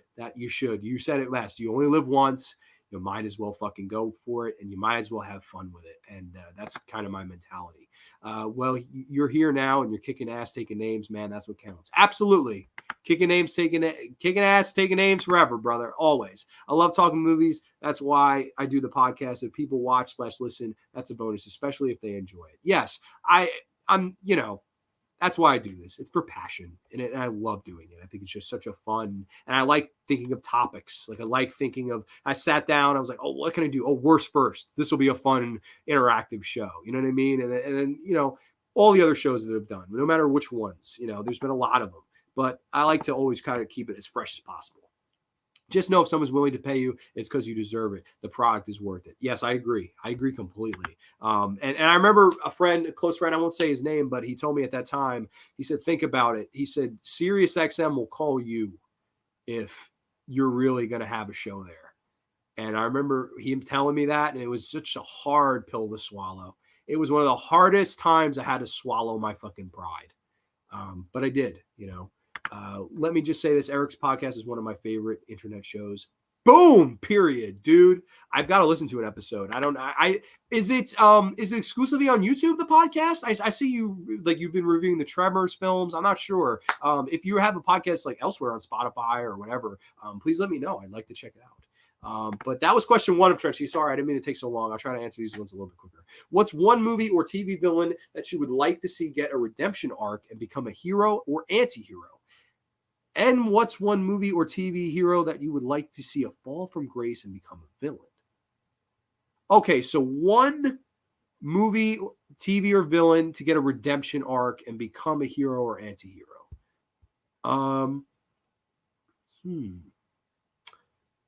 I would really, really like to see Terra in Teen Titans come back and be a hero again. And I know that the whole point of her arc was that she did save them at the end of the day, even though she turned her back on them. And then the finale, things change and things change. Beast Boy, I'm the girl you want me to be is just a memory. And that finale tears my heart out every time I watch it, because it's everything that we want. And it's basically reality and growing up telling us you can't have that anymore, buddy. You can't have that anymore. And it stinks, doesn't it? I would like to see my girl Terra show up maybe in a big Teen Titans battle, season 6. Like, they're fighting the finale, all the Teen Titans are down and out, and then Terra comes out of nowhere and fucking cleans house. I would love to see that. Maybe a reunion with Beast Boy. Who knows? We could go there. We could definitely, if there was a season 7. But yeah, I really like the Terra character. I love the final shot of that season 2 episode where they put the flowers on her, not her grave, but like her statue. And it says, to Terra, a true friend and Teen Titan. I just love that, because she was, at the end of the day, she was their friend. And it was not the fact that she was a Teen Titan that really kind of made her value worth anything. It was more about her friendship and what her camaraderie meant to that team as a whole. That's why I loved Terra. And I really would have liked, to see her come back and kind of have some kind of redemption. Let's see. What's one movie or TV hero that you would like to see a fall from grace and become a villain? So a hero that becomes a villain, I'm guessing you're saying. That's tough. That's very tough. This one I probably should have looked at. So a hero sort of becoming a villain here. There's a lot of avenues we could go down with this. You know what I'd like to see, and I don't think anybody will agree with this, and that's fine if you don't, but hear me out here. I would love to see Thor turn heel, because like I really enjoyed in Infinity War, like the shit with him and Peter Dinklage and talking about his worth and the sort of build up that character has before the big fight at the end, when him, Groot, and Rocket land and give me Thanos. I think after that, and he fails there, Endgame, I think, got it all wrong. Let's make Thor fat. Let's have Thor play Fortnite. Blah, blah, blah, blah, blah. Let's make Thor cry like a bitch. They completely shit on that character in that movie for no reason. I know everybody and their mother jacks off to Iron Man. I love Iron Man too. Captain America, I like them too. But I think no character in that film, even Hulk was done better in that film. Hulk wasn't horrible. Thor, I thought, was done horribly. I would have had it be where losing this battle against that guy, Thanos, the villain that snapped his fingers and wiped out half the population. I would have loved to have seen Thor just completely hit a dark side. Instead, they did more of Thor is this fat fucking drunk now. I didn't like that. I would have liked to have seen Thor just enter a dark side of himself and say, you know what? I tried everything, my deepest, darkest thoughts to beat that guy, and I came up short. So now, if you can't beat him, join him. I would have really liked to see maybe Thor and Thanos at the end of that movie fighting the Avengers. And Thor, how could you? Wham! Like shit like that would have been fun, in my opinion. I know probably a lot of people won't agree with that. And that's probably way outside the box from what most people would probably think. Probably, I would say probably most people would have better thoughts on that than I would. But that's what I would do because just I hated what they did with Thor. I hated that fucking Endgame and what they did with Thor. Let's see. Sadly, man, I don't think TT would ever go back to what it was. Honestly, it became that show. It was never meant to be. Yes, and that was a product of its time. Teen Titans was a product of that era. If you brought it back now, it just wouldn't be the same. It just wouldn't. You can't. It's another lightning in a bottle thing. Ryan Larkin's in the house. Ryan, what's going on, my friend? How are you tonight? Hope all is well with you. Ryan's a dear friend, great people. Has one of the coolest Lego collections I've ever seen in my life. He's also a diehard Godzilla guy. And I know for a fact he makes these awesome, like, homemade custom suits. He has this Predator suit. It's absolutely incredible, man. Really, really cool stuff. Excited for the party next week. Oh, let's see. Let's give Thor heroin. What the fuck? Bad joke. Don't do heroin. Okay, well, that was random. Endgame ruined Thor badly. I agree. I do not like Endgame. Endgame sucks. I agree. It's a running theme on our podcast about how much we don't like that movie. I don't like the movie at all. It should have just ended with Thanos resting on the fucking mountain. That was the perfect ending to it. But money talks, and the marks talk, and they wanted to see an Endgame. And they got their Endgame, but I don't know. Too little, too late to me. Love and Thunder is going to suck. Yeah, no, I'm not a fan of Natalie Portman. I love her as an actress, love her as a looking girl, but oh my God, I don't not like that she thought she was above those other movies at all. I think it's lame. And Evil Thor would be awesome, and it makes sense because he lost everything, even though he tried his hardest and did everything right. Yes, to me, that's where you go with that character. He gave it all. He was the most pumped up. Let's fucking go. I am kicking your ass, Thanos. I don't care who you are. And he lost. There's nowhere else to go with that character but down into the cellar and then aligning himself, to me. But a lot of people thought, man, that was a better idea to make him a fat drunk playing Fortnite. I don't know. I don't fucking see it personally, but I don't know is what it is. I don't like Endgame, but Infinity War is damn good. Infinity War was much better. They did Thor dirty. They did. They completely shit on his fucking character. I don't get why, but they did. Still got to see Endgame, but I heard mixed things. Honestly, man, thumb down for me. The last hour of the film is straight up action, but the first two, it felt like shitty fan fiction to me. Endgame, to me. I think just Infinity War was better. I'll make a promise. I'm stream. If I'm become a director first, I'll fund you. Your first movie goes for everybody. Dude, that's very kind of you. Thank you very much, man. We'll do a Clerks. We'll max out all your credit cards. Because the brand new Junebug is going to be a company that Hollywood fears. Hell yeah. Bring them down, brother. Fucking sweet. Yes. Cheer that son of a bitch on. So that was question 2. Number 3, what would be your top 4 dream wrestling matches? You can cross over any era and companies and use any stipulation and types of matches you want. Any superstars you pick from any era would be in their prime. Just go nuts with this one. Number 1 dream match of all time, Bret Hart versus Kurt Angle in a USA versus Canada submission match. I feel like that would be the fucking best. Number 1, those two guys never crossed paths. It was like the one guy Bret Hart missed in his prime, and Angle was just coming through the business at that time. You've got the Canada versus USA storyline, 2 submission specialists, both great technicians. I mean, the story you could tell with those two would be money, I think. And I think that those two could just tear the house down. You could put on a whole hour-long match. I think those two would just absolutely make the greatest dream match of all time. But some other ones, I really would have liked to see Jake the Snake Roberts versus Randy Orton. I think that would have been a fun one. The Viper versus Jake the Snake. I think that just would have been fun. I don't know. The DDT versus the RKO. I think that would have been a fun story. And I think definitely that Jake could really carry a program with his words. He's a great promo. Jake is a great promo. And I think Randy could really help the in-ring stuff. I think they would really end up helping each other. I think that's the best type of wrestling programs where both guys benefit. Oh, you're a great promo? Cool. Oh, you're not that great in the ring? Oh, wait, but this guy's a great technician. He's not a great promo. Mix them together. you may just turn chicken shit into chicken salad. And that is what people want to eat. And at the end of the day, in my opinion, I think those two would really complement each other. I would really like to see that. Eric says Bruiser Brody versus Steve Austin in a street fight. That would be really cool. What they did to Hulk was worse than what they did to Thor. Hulk taking himself as a fan. Nope, I'm out. I see where you're coming from, but I just thought the Thor thing, with the amount of time they spent on it, was just even worse than that. But I know what you mean. It's one of those, like, it's a trigger. Like, people just go, fuck. Like, I get it. I totally get it. I've been there. I wish Iron Man would have went kind of violent, like in the original film, and used bullets and shit. Like that scene where he's fighting those terrorists is amazing. Yeah, no, that's definitely Austin versus Piper. That would have been a really good one. I think Austin versus CM Punk. That would have been the dream match. Like, I know everybody wanted to see Cena and The Rock. I didn't really care.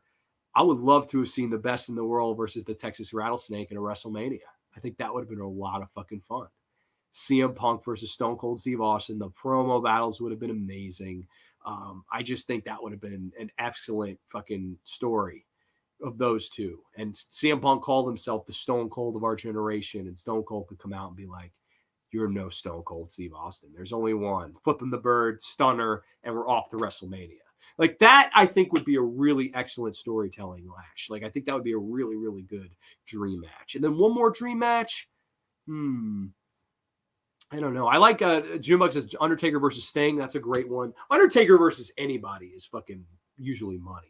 Unless it's the Giant Gonzalez. That's usually shit. But one more. I haven't... dream match that I would really like to see. Andre versus Big Show when they were both in their primes. That would have been cool. The two great big men of their time going off against each other.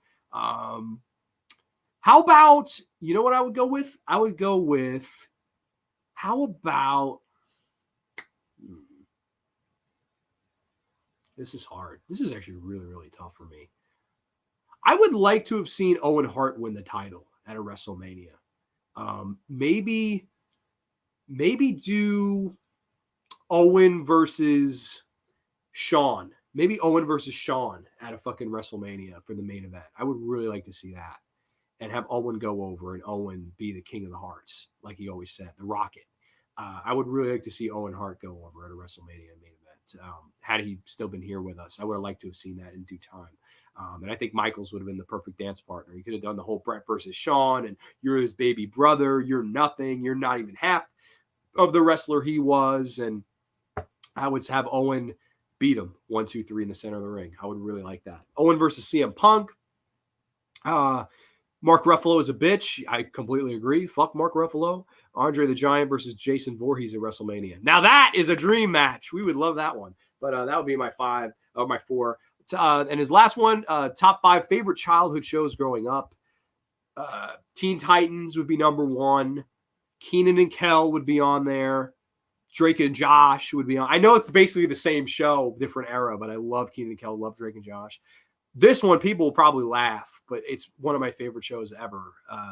Is That's So Raven. Love That's So Raven. Just love Raven Simone. Just love her. I think she's great talent, funny, just a really multi-talented person. Love Raven Simone. Another one I would have to say, one that has brought me to tears. I remember the finale. Watching the finale brought me to tears. Was Boy Meets World. Love Boy Meets World. That's one of my favorite childhood shows. Those 5 would be the ones that come to mind. But of course, there's tons. I mean, Courage the Cowardly Dog. I really was a big fan of Johnny Bravo, the Powerpuff Girls, Spider-Man, the animated series, Batman, the animated series. I mean, I could literally go on forever. But those 5 that I said first, those came to mind first. So I'd probably say those. But no, that's not taking away from any of the ones I just mentioned. I love all those stuff too. I like the Sweet Life of Zach and Cody. There was a lot of good shit when I was growing up. We definitely had good upbringings when it came to good television. Ernest versus Urkel. Ernest saves WrestleMania. Yes, somebody write the script for that. That's fucking too funny. Actually watching Courage the Cowardly Dog on HBO Max right now. No way, that's crazy.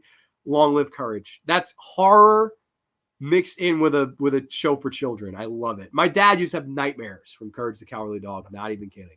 So courage, I would say. And so that's the end of Trenchy's question. Trenchy, thank you. I loved your questions. All of them were fun. And I like that you didn't just stick to horror. That's really cool. I appreciate that very, very much, man. Thank you for all the questions and all the support. I appreciate that. King Need Gore's questions. Okay, number one, I need you to figure this one out. ... Dramatic dots. I love people that do that. I've never done that in my life. I don't know why, but like I'm never that dramatic. I don't know. But Corey is. I'm just kidding.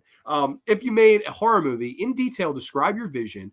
What kind of horror movie would it be, and what would it be about? Have fun with it. This is funny. X-Men the animated series is my shit. Yeah, that's a great show too. We're blessed. We were blessed. Our generation, blessed. I mean, the kids now, the shit that's on TV now, I fucking would feel bad for myself if I had to fucking grow up watching that. But that's beside the point. This question, this is one I actually did prepare for, but inadvertently, I guess. I've had two ideas for horror movies for the longest time. And I would like to preface by saying, please, no one rip me off. Please, no one who has money and, talent and fame and friends that can help them finance, please don't rip me off. That's all I ask. TM, can somebody put the trademark? I don't know. But if I was to do my own horror movie, I had two ideas. Number one, I had an idea, and I've talked to Gid Dahmer about this. We've actually shot the shit about this quite a bit. A movie where it would be about centering this laundromat. And it's a cleaners where basically people go in and they drop off their suits. Normal. Looks normal, like a normal cleaners place. This one, we would have a special menu at this cleaners place where people could go and actually place hits on people. And you could say, hey, my boyfriend just fucking cheated on me. Oh, well, that will be, here's the special menu. They ask for the special menu. They can check it off. And in a way, you're placing a hit on the person. And in the fashion of the cleaners, it'll all come out in the wash. And I feel like there's so much you could do with that. The number one, the people that work in there, they're all like pretending to be cleaning clothes, but they're all hitmen/hit women. And, maybe, just maybe, I always thought would be fun to have the owner be like a tiny little woman and to have her be the whole mastermind behind this whole grand thing.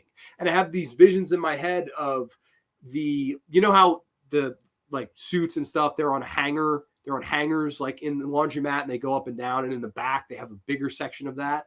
Imagine like a cinematography shot of dead bodies all on these hangers in the back of this room, all these dead bodies. And then these people that maybe break the rules or tell people about this secret organization, they're like put in chairs. And then I wanted to have the woman who's the mastermind of it all dance to the song Evil Woman in front of them. Just a fun, gory, creative, innovative horror movie where we've got a different enough concept. We are definitely going to be showing some gore, and we're going to have fun at the end of the day. This is something that sounds to me more like an 80s product. And I think that would be a lot of fun. I really do. I think there's so much you could do with it. Like people that would come in there, place hits over the stupidest shit. Oh, well, if you pay your money, we'll take them out no matter what. As soon as you sign there, though, that person's gone and it will all come out in the wash. No questions asked. And I would just love it. I think it would be a lot of fun to write dialogue and, and again saying, have goblin demon creatures working in the establishment. That would be fun too. That would be really fun too. If they were just all like these creatures in human suits. I think that would be a lot of fun. I see Trivial Theater is here. Where's the comment? I don't know. I missed it, but Trivial Theater, thank you so much for checking out Grande's Graveyard number 100. I subscribe to you. Thank you for subscribing to me. Rock on. And I believe you were Horror Tuber of the Month just a couple months back. So congratulations on that. We're in the same club. How cool is that? But that would be one. I would really, really like to make that movie someday. It all comes out in the wash. Just think that would be great. And the other one, this one's much more serious. This one would be much more up the serious alley. Would be, and I've written a short story for this, and I've sent this to some people. It would be called Down by the Bay. And what I would have is this group of kids sitting around a campfire. Because I always remember, John Carpenter saying there's two types of evils. There's the evil we talk about around the campfire and the evil out there. And I thought, what a better starting point than to just start around a campfire and think of a legend. And I sat down one day and I thought of one. And the legend was going to be of Down by the Bay that this girl who was a super nature freak, she loved to get like these videos of the sun rising, pictures of the sun rising in these fun, like artsy spots. And she goes to the forest one day and the sun rises and she goes missing, never to be found again. The only thing they find is her cell phone. And on her cell phone, there's a picture of a woman in a yellow dress. And the rest of the movie will be about who is this woman, what happened to her, and we're going to have people keep going down and trying to figure out what's going on when the sun rises, being picked off one by one. And my whole idea was around this campfire, we could have a little story tell here where, you know, we talk about this, you know, this legend. And the one girl is going, this is all bullshit. This is all nonsense. And that would be my whole commentary on people who think they're above the genre. And I hate shit like that. I hate when I'm watching a horror film and the person next to me will go, oh, I know what's going to happen next. Do you want the Nobel Peace Prize? Do you think you're the fucking smartest person on the earth? Fuck you. It's a little bit of a jab towards those type of people where, you know, in my story, I have, you know, someone telling the story and she goes, oh, well, I bet they broke the cardinal fucking rule. They looked back in the story. And I thought it would be really fun to have people kind of go down there, have these fun atmospheric shots, maybe different creatures coming to get them. We don't just see the lady in the yellow dress. It's a bunch of different things. And I thought the whole idea would be perfect would be how people perceive fear. Because what I find scary, most people aren't going to find that scary. They're just not. But the fun of it is we can use all of that. We can use something that finds, you know, this person finds scary, something that person finds scary. And I thought the whole fun point of it would be when this person's thrown into the situation, you may think you know what you're going to do when the chips are down. But when the chips are down, sister, you're just as stupid as the rest of us. And there's no reason you should knock the genre if you're not in that situation yourself. You know, it's easy to say, oh, Jason, I would just run or I would just get in a moving car. I hate that mentality. How do you know? Have you ever been fucking chased by Jason? How do you know? You don't. That's the thing. And like, I would just like a little bit of towards that. And also I have this grand vision of the woman in the yellow dress at the end, one of the final shots of the film. I really wanted to do different colored dresses and release different cuts of the film where cut one maybe would have the yellow dress, cut two would maybe have a blue dress, cut three, maybe a green dress. And now you're probably wondering why those three colors. Why? Exactly. That's for you to find out. I love leaving some up for people to perceive. And you can also fuck with people. Oh, in the screening I saw, she had a yellow dress at the end. Bro, shut the fuck up. The one I saw, she had a green. Why? What's the difference? It would hopefully become like a Laurel and Yanny thing. I don't know if anybody remembers that fucking craze where one person heard that word, one person heard the other. I would really like for people to just be like, what's the difference in the significance of the colors? Why does the horror in this one, why is it a different color in that one? And I think that's the beauty of horror overall. Why my love letter to it is it's different for everybody. We all see it differently. We all have a different humble opinion. And I think if I could exploit that on film and scare some people while I do it, I think I made it personally. I really do. I just think that would be the movie I really want to make. And when I'm coming to a serious horror film that would hopefully, catch on and people would get really into it. That would be my hope. I missed a lot of ideas. Comments here. I'm sorry. I'm going to scroll up. Scroll up. Let's see. Trivial Theater says a killer dry cleaner sounds pretty damn awesome. I would love to do that. I really would. Gideon, I know you're still here. Gideon, we will make that movie together one day, man. I promise. I really want you to be there. And I want you to design the creature effects if we do creatures for sure.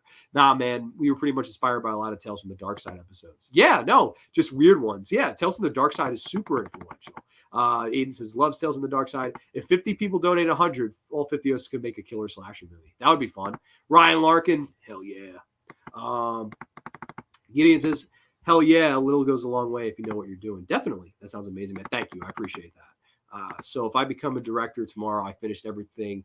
got pre-production ready, which one of those scripts would you like to fund first? Definitely, we would probably go with the fun one first.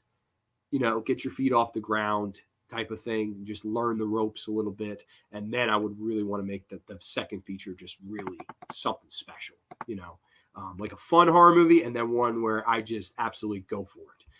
That's facts. Just need blood and a creative mind. Yeah, I think that's the thing. Like people now, I hate when people say, "Oh, what would you think of this person directed the Elm Street remake or reboot?" Like people want Mike Flanagan to do the Elm Street reboot.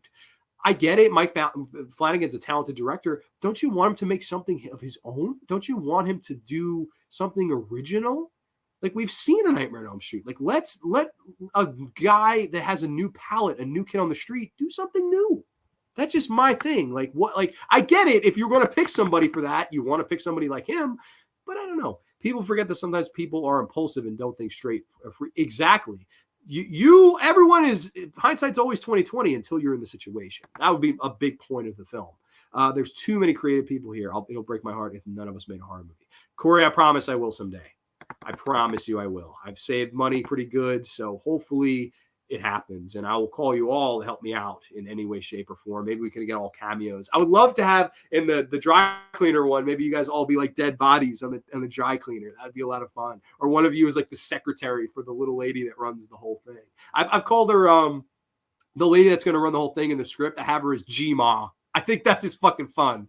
G-Ma, roll a fucking belt. And then, evil woman. Da-da-da-da. Evil woman. She's like getting off on being evil. Just a fun fucking night at the movies. That's what I would want for that fun feature. Hell yeah, man. I've been trying to make a slasher film a few years. Yes, Gideon's trying to make the Pale-Faced Mutilator, which is an awesome story where he's told me all about his creative ideas and stuff like that. It's really, really good stuff.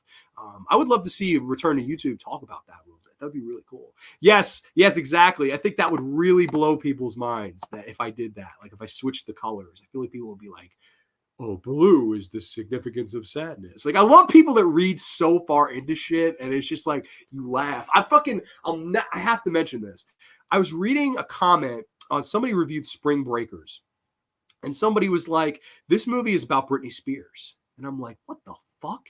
I click on this guy's comment and he explains that like all of the 4 characters in Spring Breakers are a part of Britney Spears losing her mind. And he went on and on. I fucking got up and applauded. I was like, this is the fucking greatest comment ever in the history of YouTube. Was this guy like coming up with that analogy, interpretation, whatever. I just was mind blown by it. Well, that was my idea for Freddy versus Jason for my trilogy of Friday the 13th. One showing where Freddy wins, the other having. Yes, I like that. I like doing different endings. What's wrong with gimmicks as long as they're fun? Oh shit. I accidentally went all the way down. Holy moly. I went all the way down. Okay, I'm back now, I think. Grande's, that idea was played a little bit in Craven's Scream, where Nev makes fun of hot ladies running up the stairs, but Karma came in when she went up the steps. Yes, definitely. That's more of the little, it's just a slight jab, but I don't want that to be the whole point of the movie. I really want my love for the genre to be the main thing that stands out. But yeah, no, I like to take a little jab at those people. Like I know in the movies, they always play the Geico thing where it's the kids running from the slasher villain. Why don't we just run in the running car? I get it. It's funny. Haha. But like you're putting the genre down. I don't like that. I don't like putting the genre down. I love the genre. Enough people put it down. Stop it. I always call my cursed film. It'll rise someday. Totally. Oh yeah. No, Gideon had a heck of an idea for a Godzilla remake. Blood, what's your name again? I could just call you Blood if you want. Yeah. Okay, everyone. I love you too. Yeah, he's a big fan. I'll make him. Dude, Eric, you'll be there. You will totally be there. You can be whatever you want to be. Freaks stay together. Dude, absolutely. Hearts all around. I don't care if you have StreamYard on my camera. Okay. Little phone. I don't know. What does the phone mean? You calling me? You trying to call me? I don't know. I didn't look at my phone's over there. Please kill Eric with Tide Pod. Oh my God, that'd be so funny. Like we kill him with like a cleaning utensil. That would be mad funny. I had an idea to do like a slasher film at one point in a baseball park, just because I could think of all the creative kills you could do. Like you could use the spiked cleats. You could do the pitch thrower, like hit somebody in the throat numerous times. That would be a brutal way to go. You do the fryer. I had this idea where some guy would be getting a blowjob after the game, just getting a fucking blowjob from a hot bitch with big yitties. and like all of a sudden he just gets cleated to the face, like a metal cleat, like right to the face, completely killing him. And then I could do the great practical makeup effect and the girl being like, oh, like choking on his dick, and then maybe fucking baseball bat shoved down her throat. That would be a fun way to do it. I don't know. That would be my idea for a slasher film if we ever did that. I always had an idea for a fun little horror film called Tiny Tea Terrors about a bunch of people that go up into the hills for a tea party and then are stalked by 7-foot goat man with a chainsaw. Oh my God, that sounds fucking awesome. And I love the alliteration, Tiny Tea Terrors. I love it. I love that, man. Trenchy, start on the script to that, please, man. I would absolutely love that. We're still going down. I'm going down the line here. Junebugs will produce your movie, but he wants to make the movie that on the street. That's a promise. Totally. I'll support that film, man, any way I can. Dude, yeah, I appreciate that. And I'll support your guys' movies if you ever make it. I love Spring Breakers. That is a great fucking film. Very underrated. Different endings are great. Just look at Clue. Yeah. I don't think it's done enough with horror. I wish it was done more. That's an awesome idea, Junebug. Honestly, a lot of indie film companies that won't give many people a shot be getting much luck yet. Yeah, no, that's true. Tide Pod Death, dude. Yes, you're so in. You're so in. That's in the script. I'll put it in right now, and I'll give writing credit to Corey. Hey, in the Friday Thursday script, I wrote a kill where Jason killed somebody with a dildo. Oh shit, that's a fun way to go. Hell yeah, my favorite snack. Gideon laughing. That would be awesome. Grande that death, dude. Right? Wouldn't that be amazing? Like metal cleat to the faith while getting a blowjob. I mean, why not? Right? I think that'd be a fun way to go. Trenchy, goats need more horror movies. Yeah, no doubt. Yes, exactly. Yeah, the goats don't get enough love. I don't know why. Goats are the goats, right? And the second one, what/who inspired you to start a horror YouTube channel? And what's been your favorite episode to this point? And then he said a bunch of kind words. So I thank you about that. I really do. I actually replied. Honestly, the reason this started was a friend I had at college named John Campbell. He came up to me one day and he said, I'm working with the radio here. He said, you are a fucking lunatic. I love your personality. You are nuts. He said, there's nobody that has energy you bring. He said, why don't you come and do a show? And I said, what do you want me to do? I said, I'll do any show you want. And so I got there and met with the guy that ran it, the president or whatever. And he was like, well, we have a ton of sports shows. Originally, I was going to do fantasy football, and this never would have existed. But he said, we have a ton of that. I don't want any of that. He said, what do you like? And I said, horror movies is my favorite thing. And he said, do a show on that. 100 episodes later, here we are. It's pretty crazy, but that was why. Favorite graveyard episode, man. That's tough. I won't say any with guests because that's not fair. If I pick one with a guest, then again, it's going to be the same. I open the love for that person. I open the door for everybody who I didn't say. So I will say excluding guests. I'm going to alter the question a little bit. But this would actually be number one for me. It was a solo one. Was my episode back. The top 20 favorite films of all time. When I came back from the hospital and returned to the show, that was an emotional night for me. I remember the entire day at work being like on autopilot and just thinking like, you get to do what you love again tonight, man. Like I pat myself on the back and I was just really excited. And I remember before I hit live, I've never been so nervous to come on here and talk about shit I know and love. But that episode meant the world to me, to where I was, in the hospital and in my life and like worried about tomorrow. To have that today, to have that episode meant the world. And I thought talking about my favorite movies too, my top 20 favorite movies was also really fun. It was just 3 hours basically of me talking about movies that I'm unapologetically in love with. So that would be my favorite one.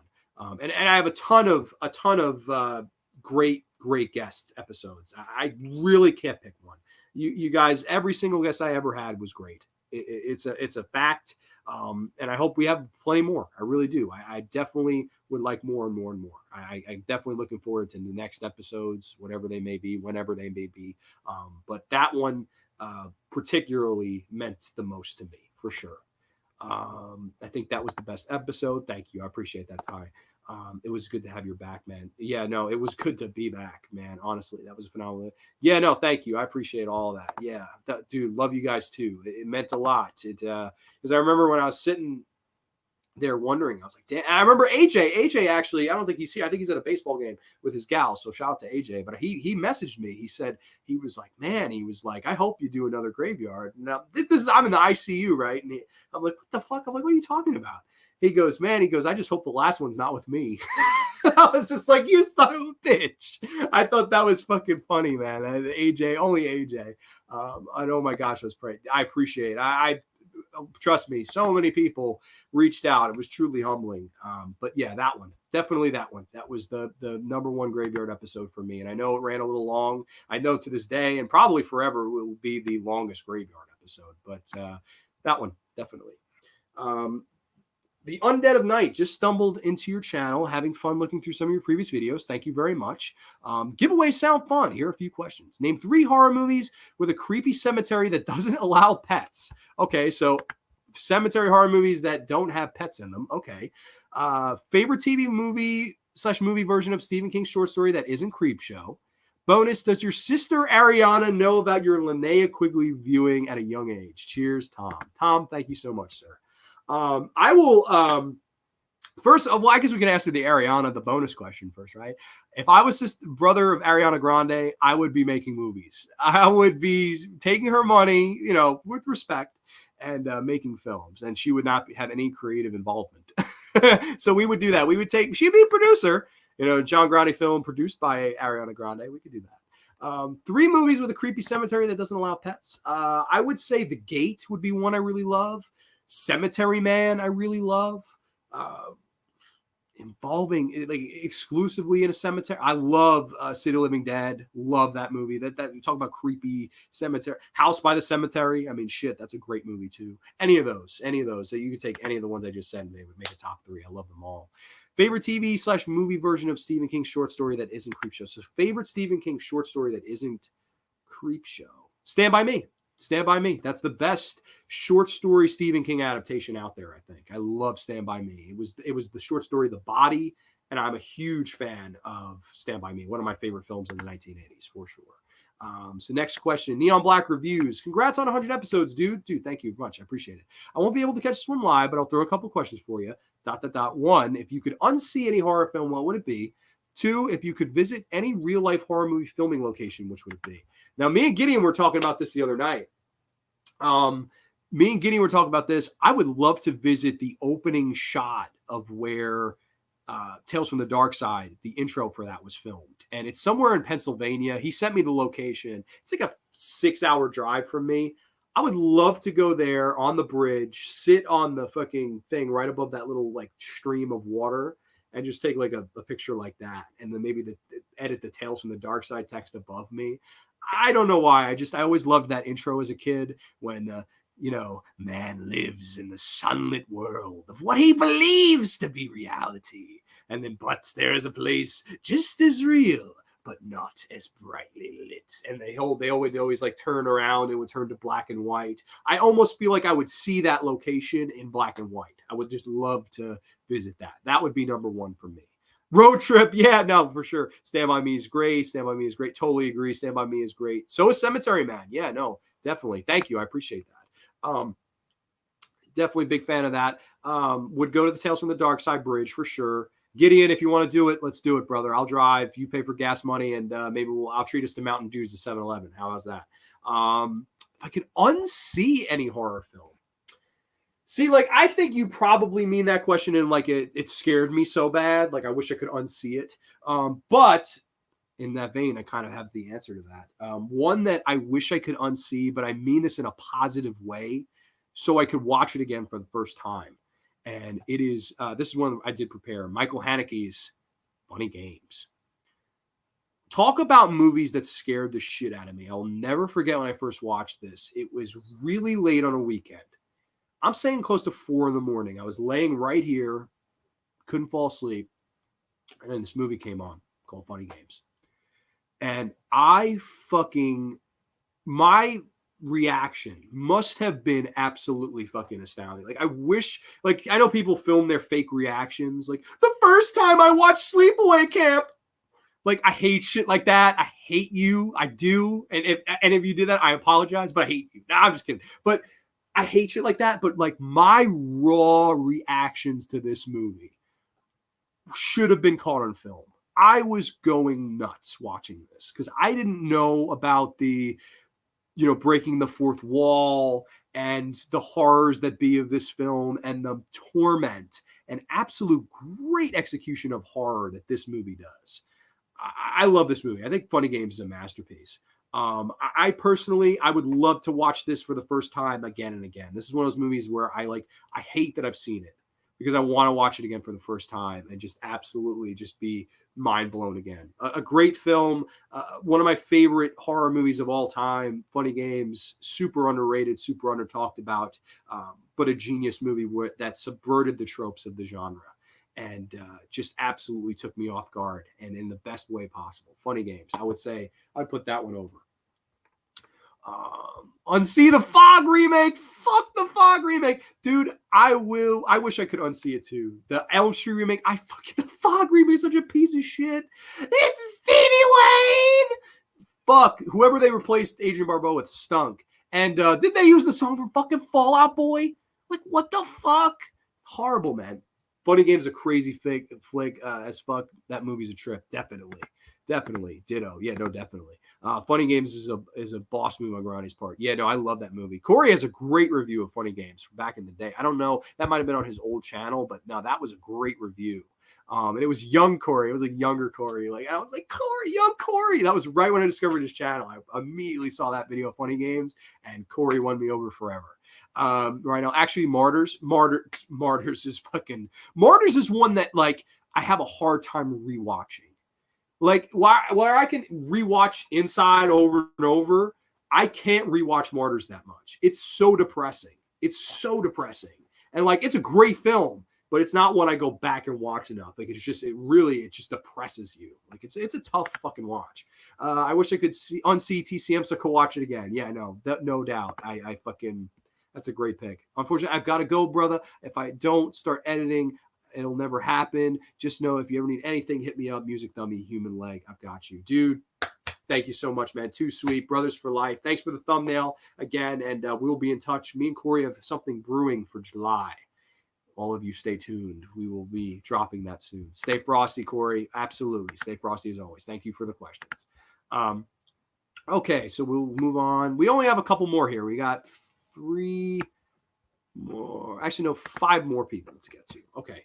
So, this stream was a treat. Enjoyed it a lot. Thanks for all of you Funny Games again some way this year. Y'all enjoy 1 million graveyards. Dude, we'll try. If we hit 7 figures, that would be fun.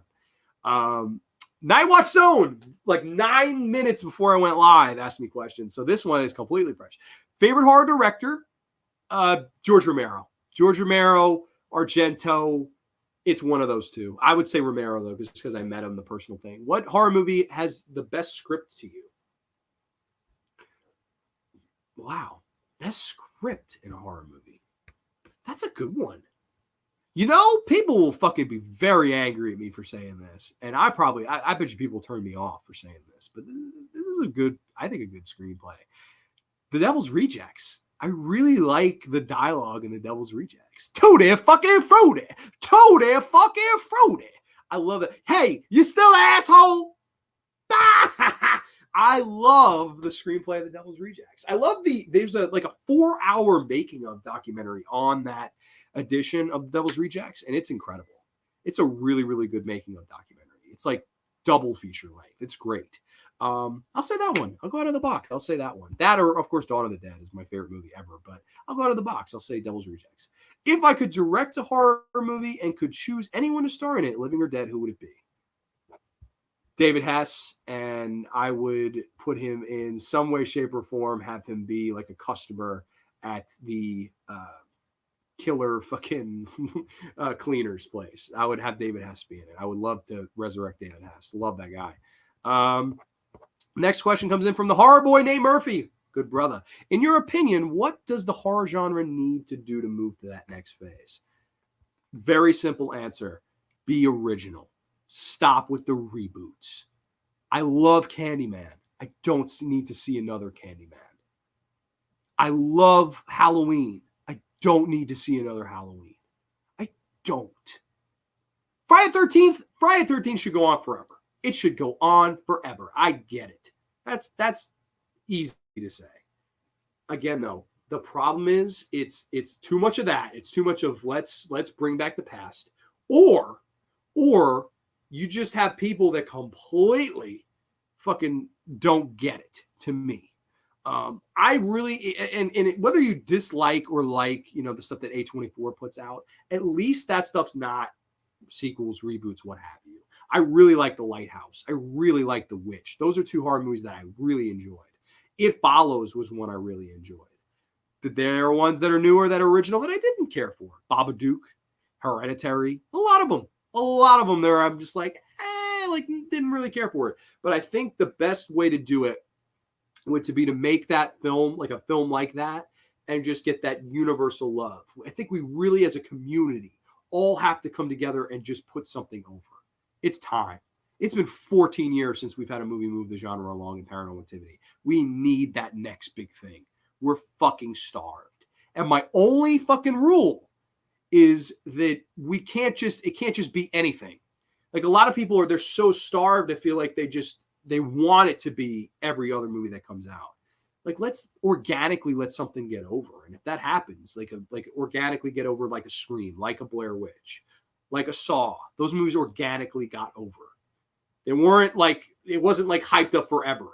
Those movies came out and became hits. That's the thing. Whether you love or hate any of them, they were organically got over, and everybody and their mother were talking about the movies. That's what the genre needs right now. They need that next big thing, and we just can't be so quick to accept it. That's my only rule. I agree that it's time, but that doesn't mean the next movie up should win, in my opinion. That's just my kind of thing. Devil's Rejects has great dialogue because it's over the top. Somehow it still feels like I can hear people say, yes, it's the authenticity of that movie. It's so authentic. I love that movie. I think it's a really, really good film. Hollywood is still making TCM films, and we are about to get a ninth film that is going to be awful. Yeah, no, enough. How many fucking Texas Chainsaw Massacre movies can you make? You can't top the first one.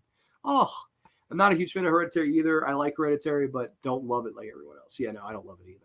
I'm going to listen to you, OTP. Oh, Corey's back. Hereditary was good. Yeah, Corey is definitely a bit. Hey, man, listen, I wish in a lot of ways that there weren't people that like me that hated it. I really do. I wish that movie could have just been the movie that changed the whole game. But it wasn't, in my opinion. It's one of those examples. I said, I just can't. I know a lot of people were praising it, but that was one I just couldn't. I couldn't find it in me to put it over. I just didn't like the film. The thing is, what you need is directors who are willing to say to the producer, no, we need strong directors who will fight for their vision. That, and I think directors that don't want to make reboots. That's your fucking goal? To remake something that a Wes Craven made 30, 40 years ago? That's it? What would Wes Craven have said if before fucking making The Hills Have Eyes or Elm Street, oh, Wes, would you want to make a new Wolfman film? All due respect to the Wolfman, but he fucking created a new icon in Freddy Krueger. He made one of the greatest exploitation horror films in The Last House on the Left and The Hills Have Eyes. And new horror villains that we could love and goat about for years to come. That's what I want. I want the director to say, I'm going to put my foot down. I want to do something original. I don't want to take something that somebody else has done. You want to homage them? Praise their films, review their films, goat about their films. Don't fucking do any of this bullshit about, I see this vision, I want to update it. Fuck you. You're not a fucking fan. You're a fucking money hungry bastard. Fuck you. Make something original. Get a clue. That's how I feel about these fucking up and coming yuppies that fucking don't want to do anything new and creative. This genre has always been about creativity. Whether it be Mary Shelley thinking of Frankenstein. Oh, let's reboot that for another time. No, enough. Think of your own fucking Frankenstein. Stop with the PG-13 bullshit. I agree. I respect your decision. Yeah, no doubt. Well, look at me. I have a completely new vision for the War of Worlds, an alien invasion movie on the level of George Romero's zombie invasion movie, complete with tripods. Yeah, see, there's no problem getting inspiration from those guys and using something new. But if you remade Dawn of the Dead, I'd be like, listen, you remade Dawn of the Dead. Like, it's just not. And even the remake of Dawn of the Dead's not that bad, but it's just like, don't you, Zack Snyder, don't you want to make an Army of the Dead or whatever? I didn't see any of that movie. I didn't see it. I know Aiden loved it, and I know Ryan hated it, so we have two different opinions here. But again, I'd rather him make that movie than another Dawn of the Dead, is what I'm trying to say. Like, that's just my thing. Look at a classic book and try to find out a way to reinvent it, like what I'm doing with War of the Worlds. Yeah, sure.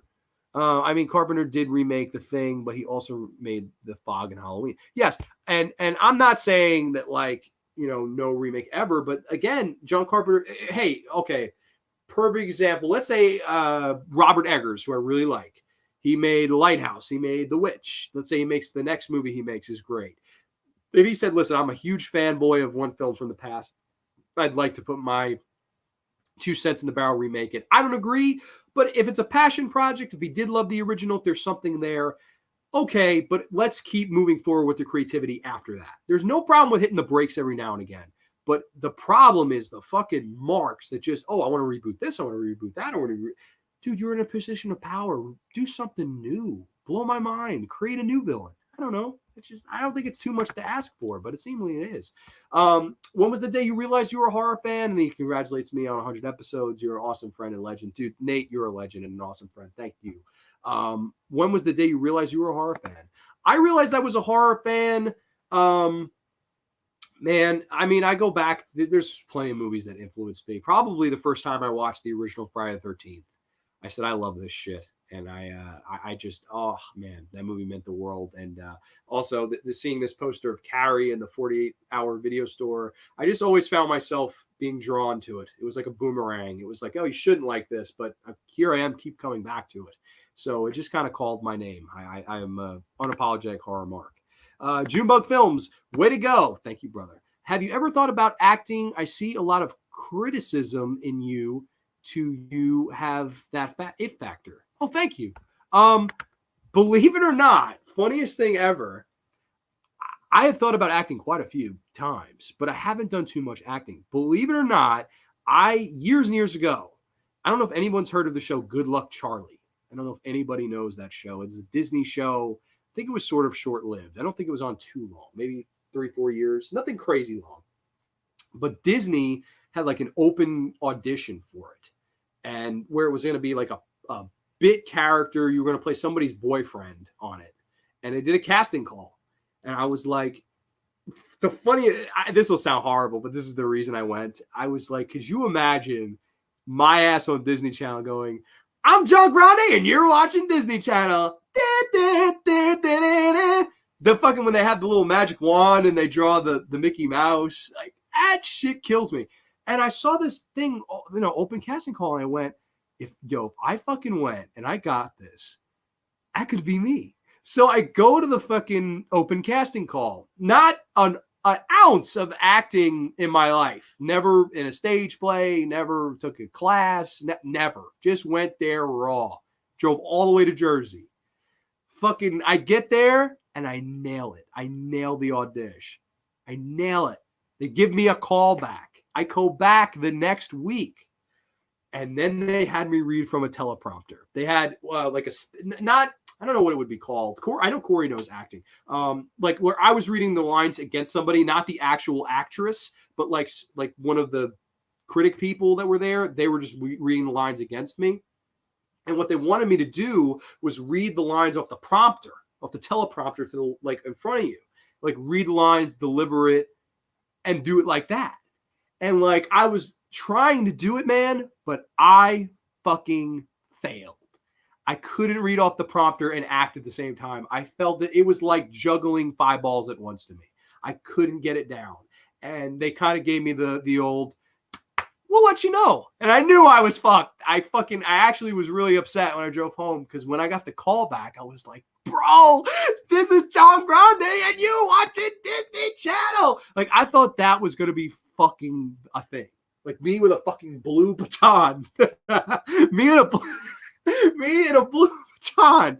Like drawing the Mickey Mouse. Like, can you imagine that? Like, goddamn, how funny is that? That would have been really funny to me. But honestly, I'm not an actor. I'm not. I have wonderful energy and I am fucking nuts. I will purposely. I know, like, it is so funny. At my job, I am such a loud motherfucker. Like, my department gets loud just because of me. And then you go into the back, it's just like everyone's in like a library and all quiet. And I'll come back there and just be like, hey, everybody. Like, I'm just loud. I think I'm very loud. And I think people see that as like, oh, you'd be a good actor. And maybe, who knows? If I took classes, maybe. But I know Brother Corey is actually, he is an actual actor, unlike me. And he's done some stage acting, really, really cool stuff. He told me he was playing Frankenfurter in Rocky Horror Picture Show. I thought that was really, really cool. But no, honestly, Ty, I've thought about it. I also remember, this is a brief one. I'm sorry. I don't mean to go on forever. It was high school, or was it 8th grade? It was either 8th or 9th grade. That's actually the difference between middle school and high school. I don't remember. Willy Wonka and the Chocolate Factory, the play was coming out. And everybody and their mother was like, Grande, you should be Willy Wonka. That shit would be fucking funny. Like, you running around with the fucking cane and the chocolate hat and like cutting promos on people. I agree. I would be a good Willy Wonka. I agree with that. But I don't know. Overall, I don't know how much range I would have. I don't know. I just never really have tried it enough to say if I'd be good or bad. I love it. I think it's a really tough art. I have tremendous amount of respect for anybody who is good at it. But man, I would have liked to have been Disney. Grande is Disney. Imagine this fucking mug on Disney Channel. Disney fucking having a show about Amish people would be fucking fun. I actually really like Good Luck Charlie. Yeah, no, I was so upset. I've never watched the show. Like never. Like, I was so angry I didn't get it. I was like, damn, like that would have been so much fun. But it is what it is. If you ask anybody around me at that time, they will tell you that is a true fucking story. I auditioned for it at Open One, and I wish I would have got it. But it is what it is. No big deal. I think it would have been funny. I bet they're wishing they would take Drake Bell over me. Well, yeah, no, I'm a better actor than Drake Bell. That's for sure. They should have just given you a script to memorize. They're pretty for that. Petty for that. Yeah, no, listen, hey man, if I had more experience with it, if maybe I was a little bit better, maybe I would have nailed it. I don't know. I probably should have took it. When I got the call back, I should have immediately been like, yo, let me go to a fucking acting class. Like, let me go fucking try to learn acting in a week. Like, just like that. You would have, thank you. I appreciate that. That would have been a lot of fun. I could see a star in you interacting and acting. Hey, man, if you want to cast me in one of your films, I will do the best I can. I promise I'll take it a little bit more seriously than I took Good Luck Charlie, the callback of Good Luck Charlie.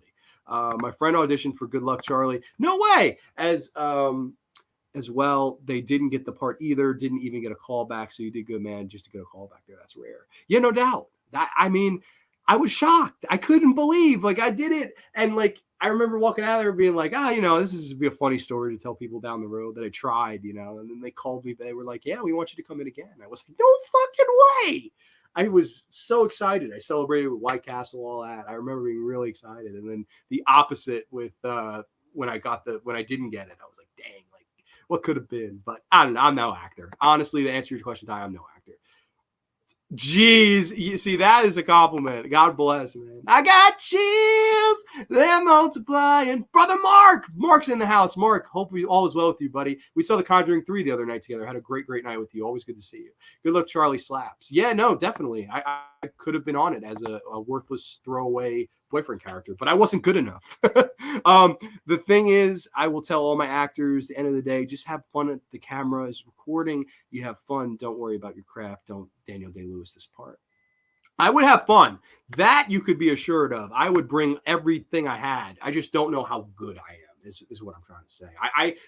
I think it's almost a disrespect to the people that do take it seriously, because I didn't. I really didn't. And I do think that there are people that are wonderful. And I think whoever says acting's easy is a fucking fool. That's all I'll say about that. How do you make Hollywood have that magic again? I was going into that before. I really think just staying original. Stop remaking nostalgia. Stop making Star Wars films. Stop making spin-offs. Grow a pair of nuts and be fucking original. That's how you save Hollywood. To save the greed and horrible politics and horrible natures that go into Hollywood, you can't change that. That's a snake that doesn't change stripes. And I think I always remember the old Gene Wilder quote. I love the show. I hate the business. the business will never change. You can't change Hollywood back to where it was back in the 30s, 40s, 50s, where, you know, everybody was working on the same films. And in one film, you'd have a character actor play the judge, and one he'd play a cop, and one he'd play a firefighter. Those days are over. They're over. And like to make it magical again, you can't. You can't. It's so far gone. It's like a lost soul. It's a soulless trench coat. No, I'm just kidding. But it's pretty soulless at this point in my way, and not in a good way like Trenchy. Let's see. I will make sure that you get a scene with Bridget Mendler and you give her a kiss. No way. That's the lead girl. That's Charlie. Is that Charlie? I don't know. Oh my God, dude, that's funny. Imagine that would be full circle, right? Like I didn't get the Disney audition. I'll be like, I'm John Grande and you're sucking my dick channel. I would be like, yo, bitch, you suck my fucking baton, my blue baton. I'm sorry, I'm fucking crazy. John Grande is John Travolta in the remake of Battlefield Earth. Make it happen. Holy shit. I don't know. I don't know if I want to be in a remake of that. There's some shit that shouldn't be remade. Battlefield Earth is one of them. For Hollywood to be good again, get rid of pedos, politics, and ego. Good luck doing that, pal. I don't know. I don't think that's possible at this point. That's real cinema, Eric. Yeah, totally. Totally, it's real cinema. I'll do it. I'll try it. Best acting jobs I've worked on are ones I just feel like a bunch of high school friends are having fun. Yeah, no, and I know what was the name of you were in a movie, Mark, where you played the bartender. That was really, really cool when you sent me the trailer of that. I've not seen the movie yet. What was the name of it? Let me know. Let us know.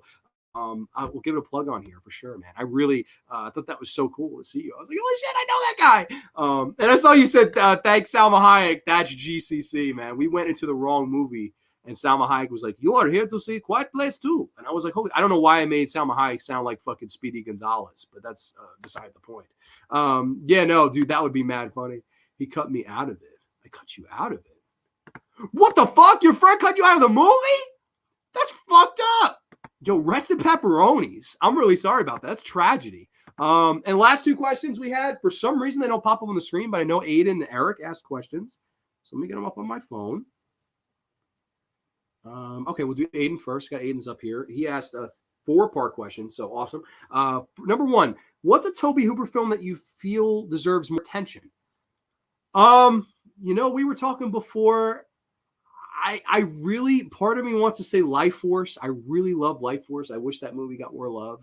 But one I wish got more, like probably his most underrated, I would say The Funhouse. The Funhouse, definitely. It's a movie that, like, I won't say the name of the channel. I won't. But there are very big horror YouTubers, if not the biggest horror YouTuber, was like, oh, you were all telling me to watch The Funhouse, and it was terrible. I was like, fuck this guy. I hate you. But I won't say any names. But yeah, I don't, I fucking couldn't. I was like, oh God, this guy is just clueless. Doesn't get the genre at all.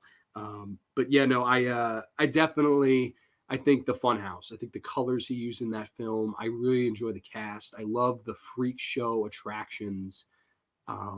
The guy playing the 3 different roles. I forget the actor's name. I'm sure you'll know, but that guy does a great job in the film. I think it's a great movie. I really do. And a lot of people always mention it. That's a slasher movie. That's a slasher movie. It's not a slasher movie. It's so much more. I think it's almost an insult to call it a slasher movie. It's like a throwback to Universal monster movies.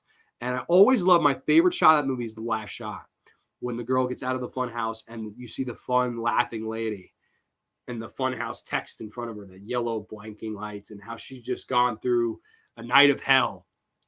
The look on her face. I remember being like, this is why Tobe Hooper's awesome. And I love the Funhouse. I will say the Funhouse for sure. Number 2, what are your top 3 horror filmmakers of all time? Argento, Romero, Craven. I would say those are mine. Then Carpenter, Fulci, fucking, you know, you can't, there's so many ones I fucking love, but those are the ones that come to mind immediately. Hooper, I mean, a ton of them. Even Landis, I would throw in there. Number 3, who's your favorite horror filmmaker today? James Wan, definitely. Of the current active ones, James Wan. I really like what Robert Eggers is putting out. Before he had passed away, oh God, He directed freaking. I was just talking about it too. Oh fuck! I'm sorry. Gutterballs. Ryan Nicholson. That's it. Ryan Nicholson. I really liked Ryan Nicholson. And he just passed away too. Fucking laid to rest. Robert Hall. There were a lot of good ones, man. I think there were a lot of good ones, and I think the guy that made It Follows, David Robert Mitchell, the duo that directed The Lodge and Goodnight Mommy. I really love those directors. I think Severin Viala is one of them. Really like them a lot, but James Wan takes the fucking cake. Leigh Whannell is great. Just not a big Ari Aster guy. Sorry. Number 4, who's a horror filmmaker you like that only has done a couple of films you wish they did more? And then you say all these nice words. Thank you. I appreciate that. Only a couple wish he did more. Huh. That's a tough one. Somebody I wish had done more horror films. A lot of ways, David Robert Mitchell, I wish he had made more after It Follows. I wish he had kept doing like what Eggers did, where he was just like, let me make The Lighthouse now, and he just nailed it. I don't know. That's a tough question, man. I wish Lucky McKee. Lucky McKee would be my answer to that. I wish Lucky McKee would make more. Because I'm a huge mark for him, whether it be May, whether it be The Woods, whether it be The Woman, All Cheerleaders Die. I love Lucky McKee. I think Kindred Spirits, I really, really like his style. I really like his mentality and the way he looks at the genre. He loves it. He's a true lover of the genre. I'm a huge fan of Lucky McKee, so I wish he had made more. Thank you again for the kind words, Aiden. I appreciate all your support. You're a pretty diehard supporter, so I really do. It means a lot. And then last one, I saw Eric was like, save mine for last. I'm sorry. I swear, for some reason, I don't know about y'all, these don't show up on when I click on the video over here. Like it says 21 comments, and then these two were like, I don't know. I had to screenshot the emails when I got the notification, so I didn't want to disinclude anybody. But Eric, yes, I'll save yours for last. I'm sorry. Here's my questions. You're going to die. How would you prefer to die and why? Dying on a toilet via ghoulie or being turned into a green goop and eaten by goblins like in Troll 2. If I had the chance to be turned into green goop and be eaten by the legendary trolls in Troll 2 while somebody watched in horror and shouted, oh my God, I would have to do that. I'll do that. Troll 2, definitely for that one. Number 2, who would win in a fight and why? A gremlin versus a critter versus one of those naked alien creatures at the beginning of Night of the Creeps. Congrats on 100, dude. Thank you, Eric. I appreciate that. And I'm sorry I got to your guys' last. I swear on my mother, they don't show up when I click the video. I had to screenshot these, and I kept it in my mind. Gremlin, critter, and a naked alien creature. This is such a funny final question. Like, of all the questions we've got, this is a fucking wild one. You know what? Of those 3 movies, Night of the Creeps is the most, well, Critters is a little bit more underrated, I would say. I will say the fucking naked alien creatures from Night of the Creeps. I do think that the Gremlin would, like, theoretically win, but if you were asking me, like, which one would I want to win, I would cheer for Night of the Creeps. I would cheer for that, just because I really like that movie. I think it's a lot of fun. I'll go with that one. I definitely will. But, like, answering honestly, I think the fucking Gremlins would fuck up both of them. But yes, so I believe that's every question. I don't think I missed anybody's. If I did, I apologize. But yeah, wow, 2 hours and 42 minutes. Holy shit, man. This is like a fucking Hollywood epic here. This is wild, man. But a lot of good combos, a lot of fun giveaways, all that stuff like that. And yeah, a lot of good conversations. There's a couple of comments here. Oh my God! I want to do a fan commentary for that. That would be a fun one. Classic, no doubt. Gremlins would, yeah, they would. The Gremlins would win that fight. But if I had unbiasedly, like, I would want to see the aliens from Night of the Creeps win. No problem at all. I will continue to support your channel. Your series showed me new horror films, underappreciated gems I hadn't heard of. You also made me appreciate the horror genre. Thank you, man. I appreciate that. I really do. That's why I do this. I appreciate the genre for sure. Gremlin multiples into enough gremlins to win. Yeah, exactly. Multiplies. Awesome show, man. This was very fun. Thank you for joining, Trenchy. Thank you for all the kind words and the questions you did. I liked your questions unbiasedly. I probably liked yours the best. Like when I read them, I was like, ooh, I was like, good. I like this one. But I'm not playing favorites, but I liked those questions. I did. Hey, the only Cecil B. DeMille on this stream as far as Hollywood Epic goes. Next person who's going to make them. Go for it, Ty. Go for it. Make it. And please send me a copy. Fun stream, man. Even if you, I'm sorry I made you wait. I really feel bad for you, Aiden, but I swear for some reason they don't show up. I don't know why. If anyone else wants to confirm if I'm crazy, I apologize wholeheartedly. But thank you on the congratulations. I appreciate that. Go till 3 hours, take home the Oscar. Nah, I'm gonna call it a night, brother. Thank you though. I'm a little hungry. I won't lie. Great stream, enjoyable. Congrats on 100th episode. Cheers, all. Thank you, Mr. Undead of Night. I really do appreciate the questions that you all sent. And once again, I really do appreciate your love, support, all of you. Just a lot of laughs and good times. This is the highlight of my week every week. And I really am humbled by all of your support. And we'll talk about horror till dawn. We'll talk about it forever. But until then, we will catch you next week only on Grande's Graveyard. Too sweet. Peace. Good night, everybody. Cheers to the weekend.